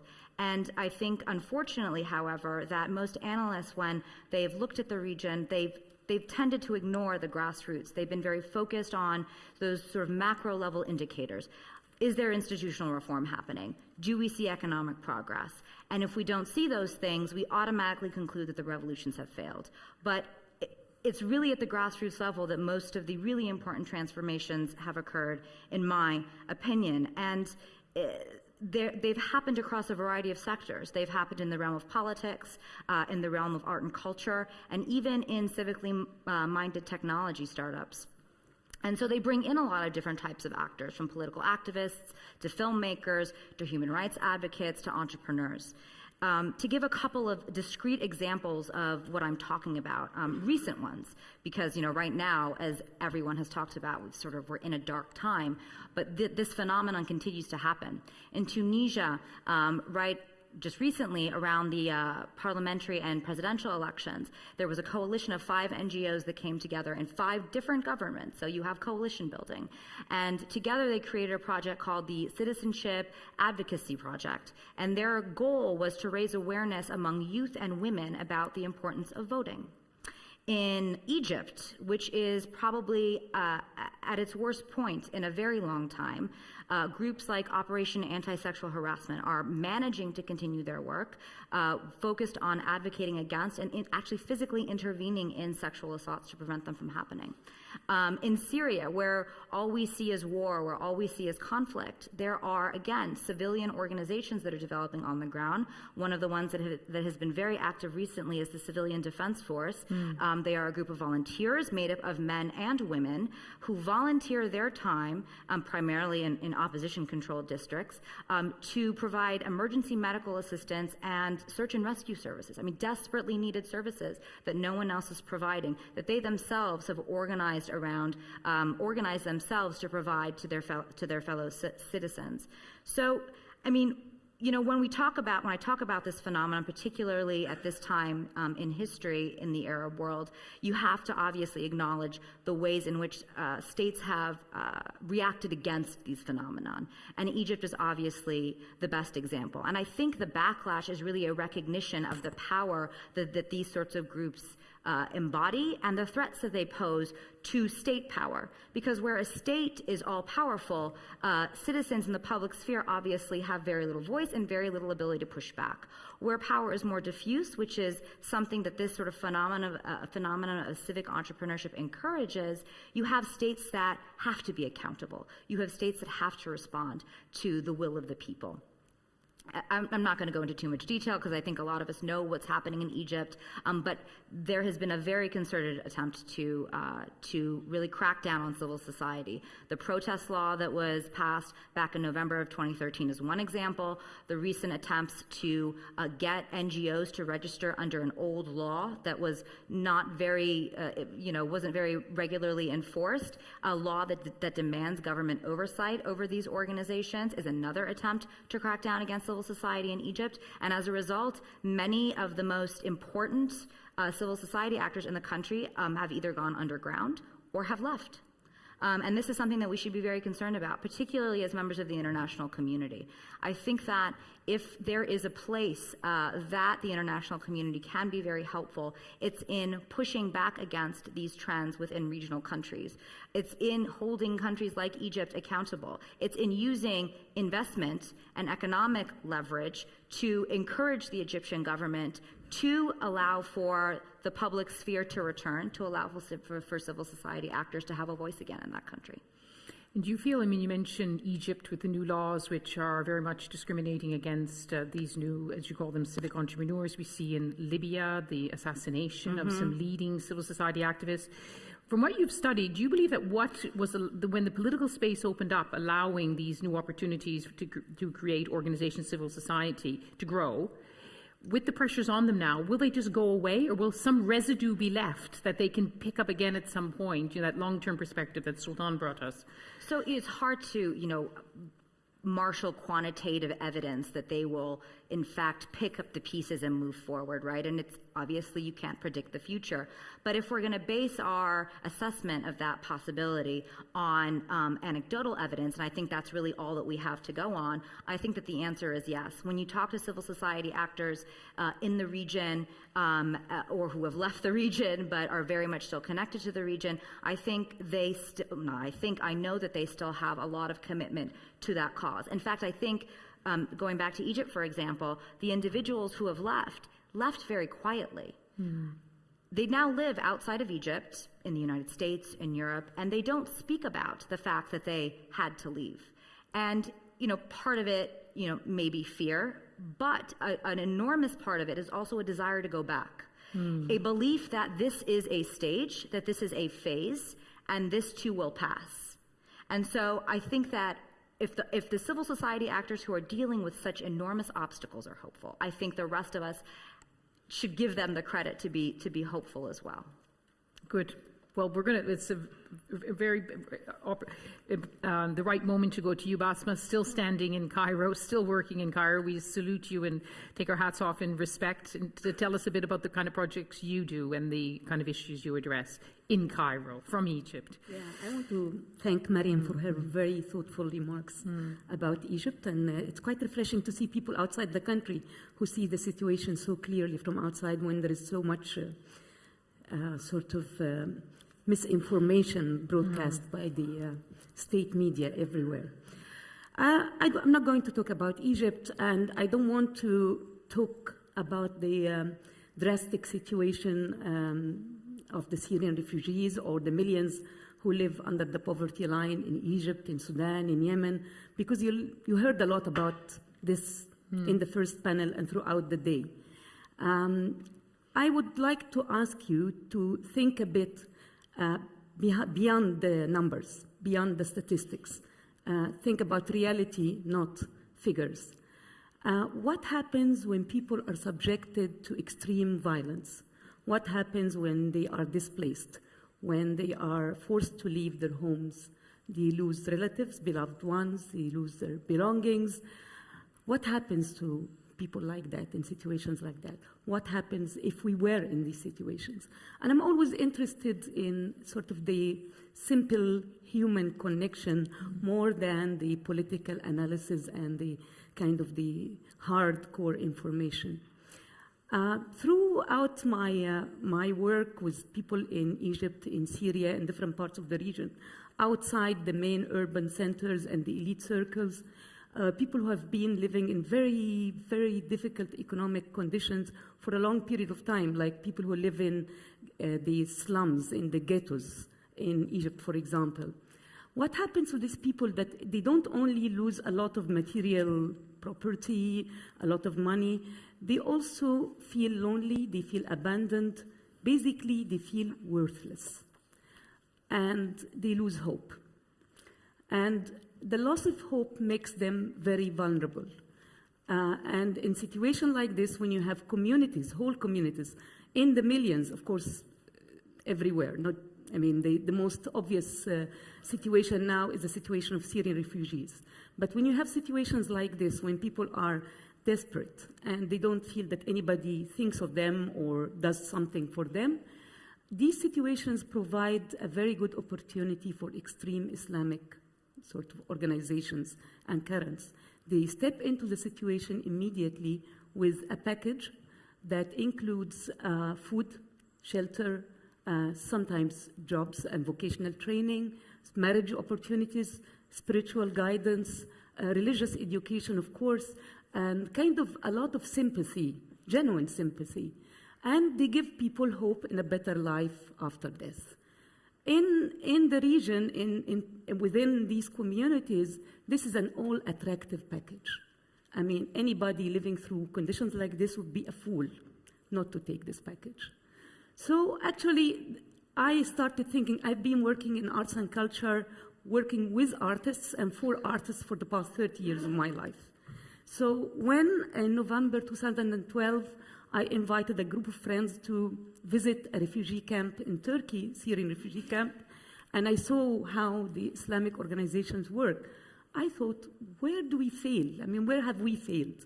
Why are we not offering this? And we have things to offer. So with this group of friends, we thought about offering something to communities in crisis. And in 2013, we launched a new initiative called Action for Hope. It's a cheesy name, I know, but the cheesy name works. People like it. In Arabic, it's العمل للأمل. So it's doing something to regain hope. So we have teams of volunteers, all highly qualified professionals in their fields. The teams include artists, filmmakers, musicians, theater people, but also social workers, doctors, psychiatrists, lawyers, journalists. And we have developed this kind of package. The assumption is that to address the impact of war, displacement, and extreme poverty, you need a holistic approach. You cannot just go and say, let's make a play, and this is what we are good at. Because in situations of devastation, you need more than just one thing to offer. You need to offer a whole host of things together in tandem.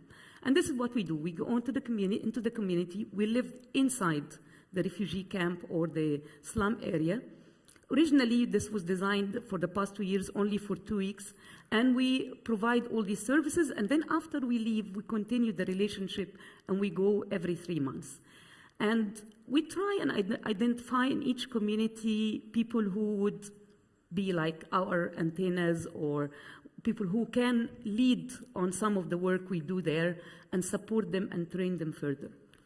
We are still very new, and our reach is very limited. It's a drop in the ocean, and most people do not understand what we do, because most people think that it's either arts and culture or relief or Médecins Sans Frontières or UNHCR or UNRWA, or they need to label us somehow, and it's very difficult to label us because what we provide a life toolkit. We give people what they need, what we think they need to regain faith in humanity and to be able to reconstitute their lives. So we hope that in January 2015, we will focus entirely on Syrian refugees, because I think this is the most urgent and immediate need in the region, and it's growing as well. It's also candidate for kind of continuing for a number of years. And we hope to reach out to more people, but more importantly, we hope to be able to provide a model for other bigger, better resourced, more experienced organizations of how to sort of work with communities so that these communities themselves do not stay as kind of victims forever, but to be able to kind of be productive, creative, and to communicate their sort of hopes, fears, and their views of the world.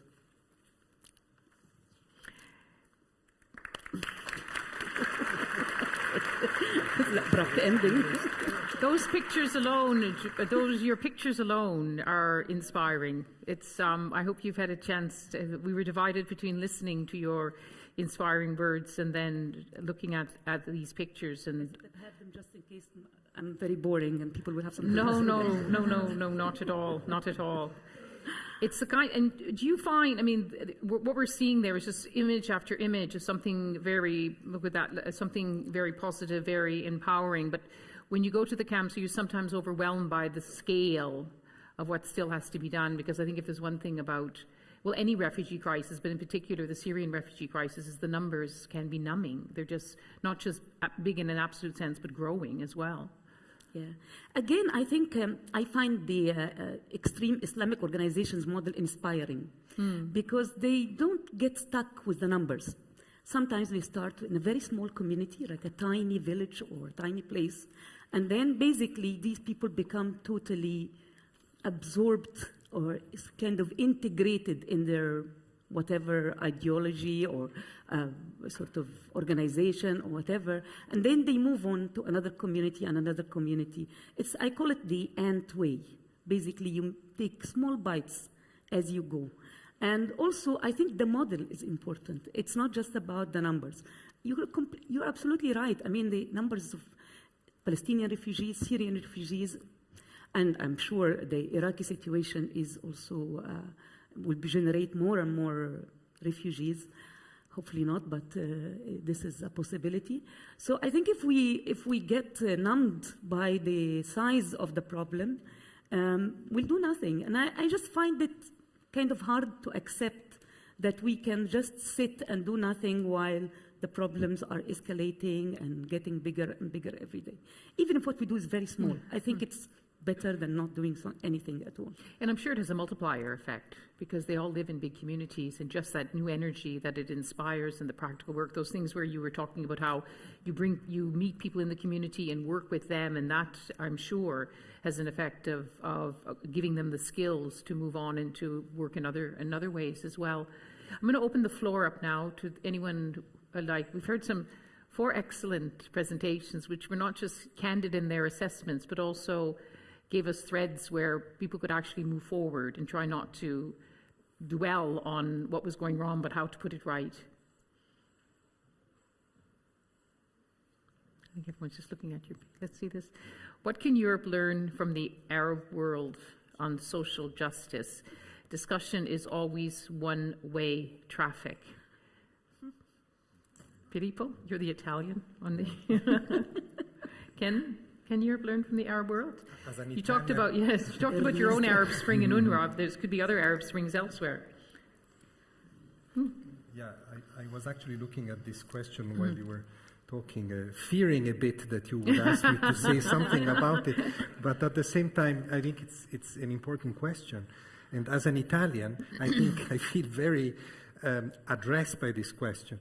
When I go back home, in a Europe, in one of the founding members of the European Union, what I find is lack of energy and lack of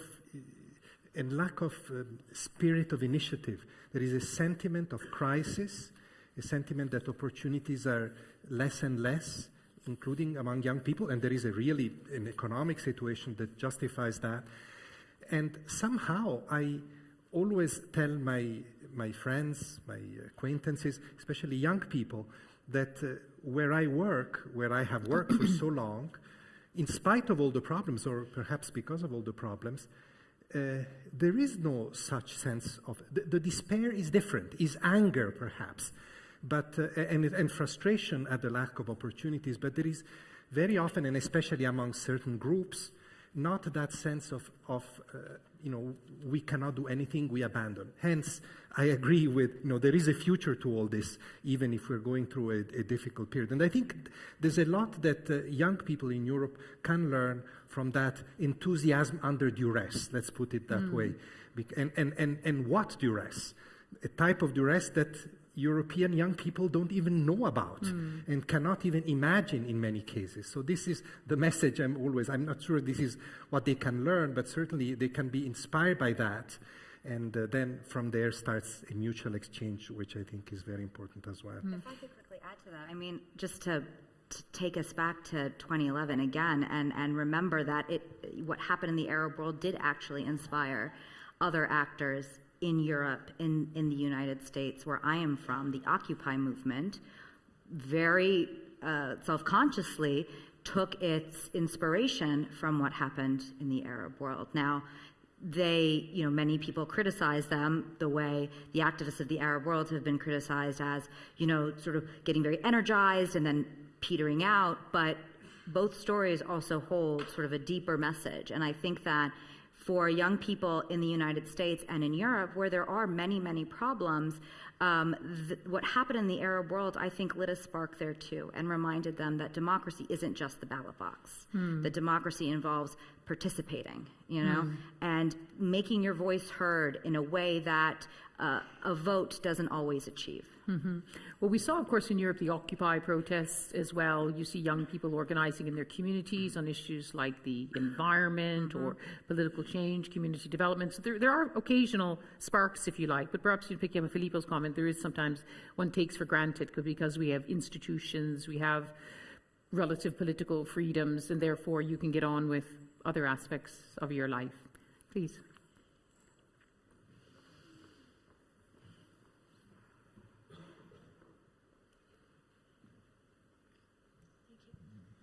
I'd like to echo on the notion of hope, on the notion of adapting that Joumana, Jabri mentioned earlier. I'm Lebanese myself. I've been here based in Amsterdam for over 7 years now. And something happened a few weeks ago that was actually rather shocking. And I think it's a bit of a lesson maybe that we could take forward in a context like today. I'm on the board of this Dutch institution that helps by giving funds to international projects to basically help and support creative initiatives, let's call them. And for the first time in a number of years, a request came to do something in Lebanon. And this was the first time something came to do something in the Arab world altogether. And the project was about empowering youth. It was about the whole idea of working with local entrepreneurs. It was about harnessing this energy that's already there. And this is where the notion of adapting is quite amazing, actually. With everything that's happening, people still, in a lot of situations, have hope to move on. So this request comes in to get funds to do something between the Dutch and the Lebanese. And the reaction of the rest of the board was actually quite eye-opening for me, in the sense that the request was not granted, and the main debate was about the lack of, let's say, awareness to the political situation. So the political situation was not mentioned in this project. And people were surprised, how come? And my personal view was, well, there is much more happening than just the political trouble. There are just people trying to do things. And if every time they want to try and do things, we say, well, how come you're not taking into consideration that at a point where it doesn't need to be taken? I think, it's a bit like putting the bars in the wheels. It's like putting the brakes on for something that's not really relevant. And for me, that's all a notion of perception. And this is where really it all starts. And, let alone the fact that we need to open up new channels of dialogues between Europe and the Arab world, let alone the fact that we need to start new initiatives to help. All of that's great, but also there are structures already running in which we can help. And if when within the structure that's already running, we don't help for something that has to do with perception, I think it's a bit of a shame. So that's what I wanted to highlight. Thank you very much. Very important point about perceptions. Any more? Please.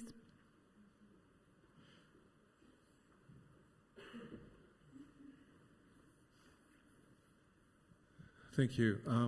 Good afternoon. My name is Mauritius. I'm a Dutch lawyer with a Middle Eastern practice. Thank you for the positive accounts. It is probably the most positive session that we've had today. I've lived in Egypt for many years, leaving in 2013, and to be perfectly honest, because I couldn't stand it any longer. And although I love the country dearly, and we've been discussing in various sessions earlier today the importance of the private sector in promoting certain, values that were developed, that were promoted during the revolutions or uprisings, if you like. Now, do you, and especially, this is for all of you, but especially perhaps for Basma and Mariam, how do you see the role of the European Union and perhaps the European private sector that I deal most with in supporting and promoting social justice? How can we make that connection? This is perhaps the most difficult question to answer this week. I try not to be very negative, but it's difficult really. I think basically Mariam gave a very good analysis of the situation in Egypt. We are not back to the Mubarak time, because what happened is that the regime bounced back stronger than before, and realizing that what happened in 2011 was because Mubarak was too lenient. So they need to impose a more strict more strict policies in terms of everything: freedom of association, freedom of expression, everything. Now, for European governments, for the EU, for the European investors, they spent, I think, the first 2 years trying to understand what's going on. And as a senior EU official once said to me, unofficially, this is why I'm not going to quote him by name, we need somebody to sign agreements with. And in Egypt at that time, there was no one to sign agreements with. Now, there is someone to sign agreements with. And I'm afraid the EU and other sort of national European governments are rushing too much to sign agreements. And probably the memory of what happened with the Mubarak regime is fading away, and IMF has just approved a whole host of economic support sort of procedures or measures to support Egypt. And of course, the regime is doing everything it could in terms of diplomacy to regain faith in the Egyptian economy and to try and attract some European investment. Now, of course, I mean, it's important for the Egyptian people that the economic situation improves, for people to find jobs, for people to be able to eat, basically. But is this level of support trickling down to the majority of people without addressing social justice? I don't think so. And I don't think this regime and any transformation of this regime, any form or any format of this regime is able or willing to address social justice issues. So what will happen is that more and more agreements will be signed. Some money will pour into the country, but this money will stay within the ruling elite and will not trickle down, and the majority of the population will continue to be poorer every day. I hope I answered your question. And Europe's role? I mean, Europe will you talk about money going in. I mean, there's just been a huge American delegation that went to Egypt. Europe does try to involve itself in dialogue in Egypt. Can they do more? Can it do more in Europe? What could Europe, if they want to sort of stand by Egypt and help in whatever way? I don't understand diplomacy very well, and the principle of more for more and less for less. I have a mixed opinion. I mean, I don't know if it works really, because of course there is no way that the EU or even national governments can totally control the economic flow and economic relations. There is a limit to the control they can exercise. So the kind of political, economy as a political, or economic measures as political pressure tools are not very effective, in my opinion, not everywhere. And in the case of Egypt, maybe, but with Saudi Arabia, the Emirates, and maybe Qatar, possibly Qatar supporting the regime, I don't think that the European pressure economically will be meaningful on the Egyptian regime. I think the moral pressure is much more important. And for European governments and for the EU to make further and more and clearer and stronger statements and positions on human rights violations, on the regime's revenge of everybody who took part in the 2011 revolution. I think this is more important than restricting anything economically, because it cannot be restricted. Did you say you wanted to? Just, not to really add too much, but, it's hard to come up with those sort of prescriptive recommendations when every country is so different, as we've mentioned before, and where the state of the private sphere, the public sphere, whatever you want to call it, but the non-governmental part of society that we want to help is in a different situation and faces a different set of circumstances. In Egypt right now, I don't know how an international body of any kind would be able to go and directly work with civil society organizations there. It's been a hard thing to do now for several years. In Tunisia, it's a little bit easier. In Yemen, it's easier. So it really depends on the country, but I would say two things I think are very important, and they're sort of attitudes that I think the European community, the American, the international community should take if they do want to engage in some way with civil society, and that is, one, working with them in partnership, so working with the organizations that are already there as opposed to trying to create something new or trying to jump over them to get to an audience. So working with what's already there, because what's already there is very dynamic, and they understand what the actual needs of the community are. So I think that's the first thing. And the second thing is basically what Basma was saying, figuring out what you can leverage is difficult, but one thing you can do is make it very clear what you don't approve of. And so, for example, when the United States sent its largest delegation of businessmen ever to Egypt in the middle of this mess, it sent a terrible message to the human rights activists in the country. It sent a wonderful message to Sisi. And it gave him an amazing tool to then promote to the Egyptian public, to show them all the things he's doing to help the economy. But is it good for the future of Egypt? I don't think it is. So the European delegations that are considering going to Egypt now, I think, should really be very careful in terms of their willingness to go, of their willingness to engage. The symbolism right now is very important in a lot of countries. In 2011, 12, 13, Egypt was negotiating with the IMF for a $4.8 billion loan. And this loan, if you signed it with the IMF, or if Egypt signed with the IMF, it would have unlocked a further $12 billion, much of it from the EU, from Japan, and other world bodies, maybe the IFC, I can't remember. So one of the clauses of this, of granting Egypt this $4.8 billion was to form a coalition government, to form a government that was a government of unity, to bring different sides together. And ironically, it didn't happen, obviously, 2012, 2013, and that was during the time in which the Muslim Brotherhood were in power in Egypt. And perhaps, ironically, had they taken the advice of the IMF and formed a coalition government, they might have even been in power, because of the tension might have decreased in the country then. So it's an interesting way to look at things as well. I just want to focus for a moment, because much has been said on the European institutions part of the question. I am personally a believer that governments should focus primarily in a situation of crisis on political solutions. That's where they can bring plus value in the fora that matters. I mean, we heard this morning from Mr. Brahimi onwards that there is a crisis in Europe on that particular score, a crisis of unanimity, a crisis of coherence. And therefore, I think that that's perhaps the area in which a review has to occur in terms of, is Europe doing enough politically to help resolve a number of conflicts?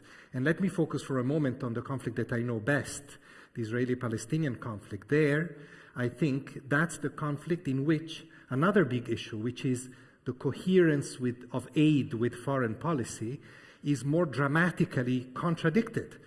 Because on the one hand, massive assistance is provided one way or the other, well or less well, to or through the Palestinians.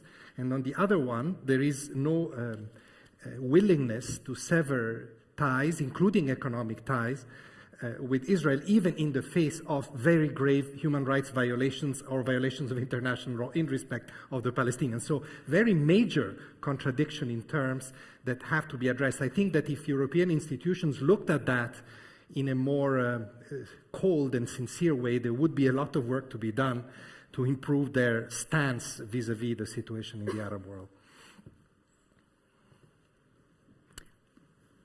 One last comment I think we have time for. Can I? Thank you very much. I just wanted to mention, actually 1 month ago, I met a group of Palestinian entrepreneurs, women. They came to the Netherlands. I was very happy actually to see them. They were very talented, very determined to see and to meet people, professionals, etc. And when one of the big officers at the Ministry of Foreign Affairs, she met them and she was a bit surprised because although the difficulties they have, for example, not being able to open a bank account, which is something a European cannot even imagine, and the restrictions because of the wall, apartheid wall. So when they were talking, actually telling their private story, what they have left at home, children, elderly people, etc., she was, amazed by their courage. Talking about Europe, I'm talking about Filippo Grandi. When we talk about the conflict, because this is actually the issue each time we have to talk about Palestinian entrepreneurs, and the association agreement between Europe and Israel, this is something that had to be reviewed and agreed upon. And there has been a lot, actually, people talking about it. And still, in a way, I as a European, but I come from the Middle East, I myself is a Palestinian, so I cannot understand. It's like schizophrenia. At the same time, you are saying, we are supporting the Palestinians, and when it comes to this association agreement, which is hurting actually a lot of Palestinians living in the West Bank, even in Israel, no European is giving any clear points. So what do you think, how they should feel, those entrepreneurs? They came back and they said, we are going back to our daily life. This is something nobody talks about. It's visiting, going back, and the same conflict and the same restrictions. So I would like to hear all of you. I mean, it's open question. Well, unfortunately, Hugh left us. He probably ran away. But we don't. But it's a very important marker to put down, a reminder that you need institutional and legal changes in order to make things a reality and to allow people to move forward. Thank you very much for sharing your story. And you don't want the woman to have the last word, do you? You want to be just your last comment? Unfortunately, I've been noticed that everybody is looking to the bad side of the medallion. Why don't you think about the good, the bright side of the medallion? Why do you always look to the Egypt, the bad things that happened, the things which now happen? Why don't you think about the Suez Canal, the new Suez Canal? Did you ever heard about the new Suez Canal? The new projects are coming. Of course, the government, which is now, is correcting what happened before. Therefore, you have to be optimistic and look to the bright side of it.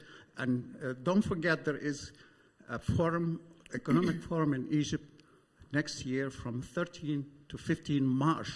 Go and invest some money in the area where the Suez Canal is coming. And don't look only on the bad side of the medal. Thank you. Thank you. A reminder to us that we should always look at all sides. Even if we end up taking a side, we should look at all sides. And if I look to my right, it is just to me now to thank Sultan, to thank Basma, to thank Filippo, and to thank Mariam, to thank all of you for the excellent panel with all of your thoughts and wishes. And we are coming almost to the end of our day. It's not quite finished yet, but this is the end of our formal panels. And it's been quite a day which has taken us through modern cartoons that made us think, traditional oud music that made us listen. We shared lunch together, we broke bread, and we also got a little insight into a virtual dinner party. We had many thoughtful panelists, including veteran envoys and young activists. So what would Mouin Rabbani say to us today if he was here? Did we build bridges? Maybe so. And more than that, perhaps we built a few roads to those bridges.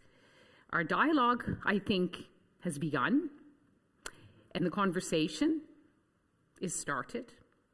And perhaps our understanding is that much deeper. And what would Lutfia Rabbani say today if she was here? Well, I think most of all, she would thank all of you for coming and for spending the whole day with us, and the day is not yet over. She would be proud of her grandchildren, her daughter-in-law,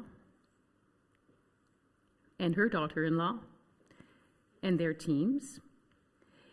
And I think she would take special thanks to say, well, how did this all get started, the reviving of the foundation? And she would say, well, if you want to energize anything in the Middle East, you have to turn to the Lebanese. And so did the Rabbanis. And so they turned to Joumana. And I know, because I was on the end of the phone with Joumana, it takes many hands and many minds and many hearts to begin something again. But you always need someone to start stirring it up. And so just to close this part of the day, I want to ask Joumana to come onto the stage and give us some final thoughts.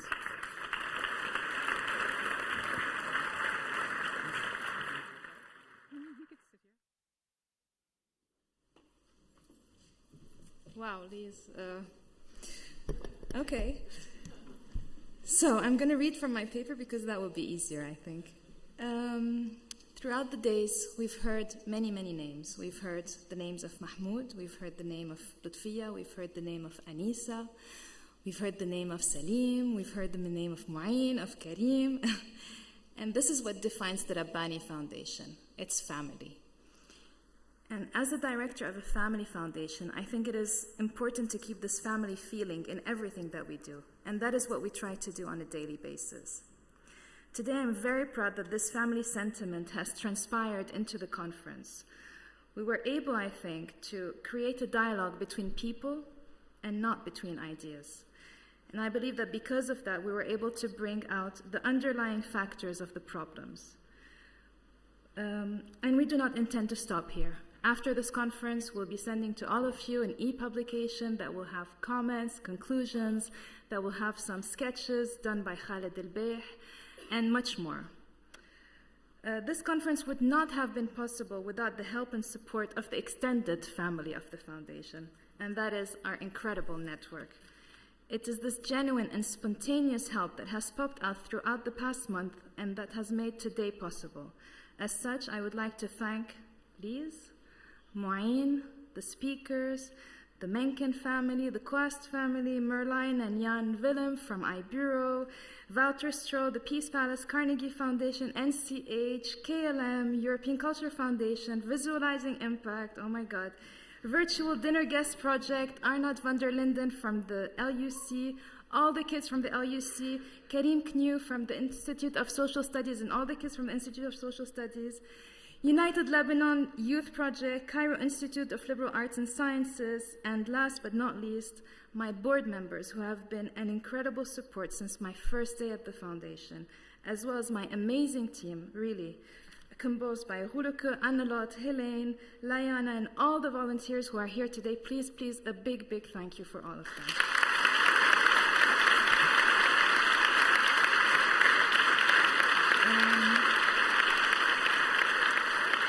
My last thanks go to Salim, to Yonette, and to Anissa, without whose faith, commitment, and hard work the foundation would not exist today. So thank you for keeping it alive.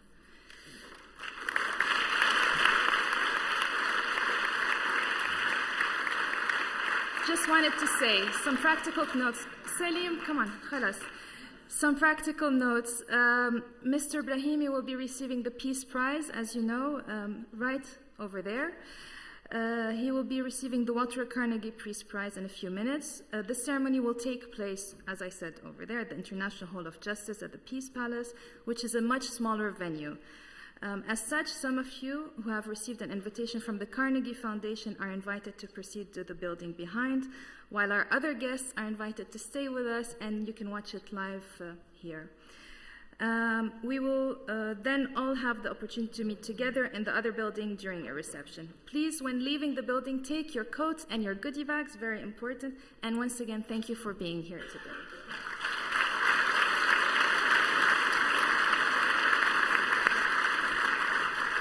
Just a quick word, if I may. Joumana, you're talking about family, but you are...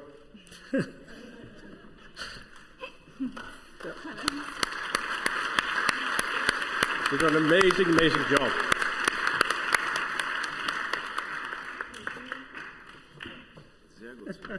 Here we are again. Okay. Thank you very, very much, and thank you so much. I mean, at the end of the day, it's your trust and your belief in what we do as a family. Thank you very, very much.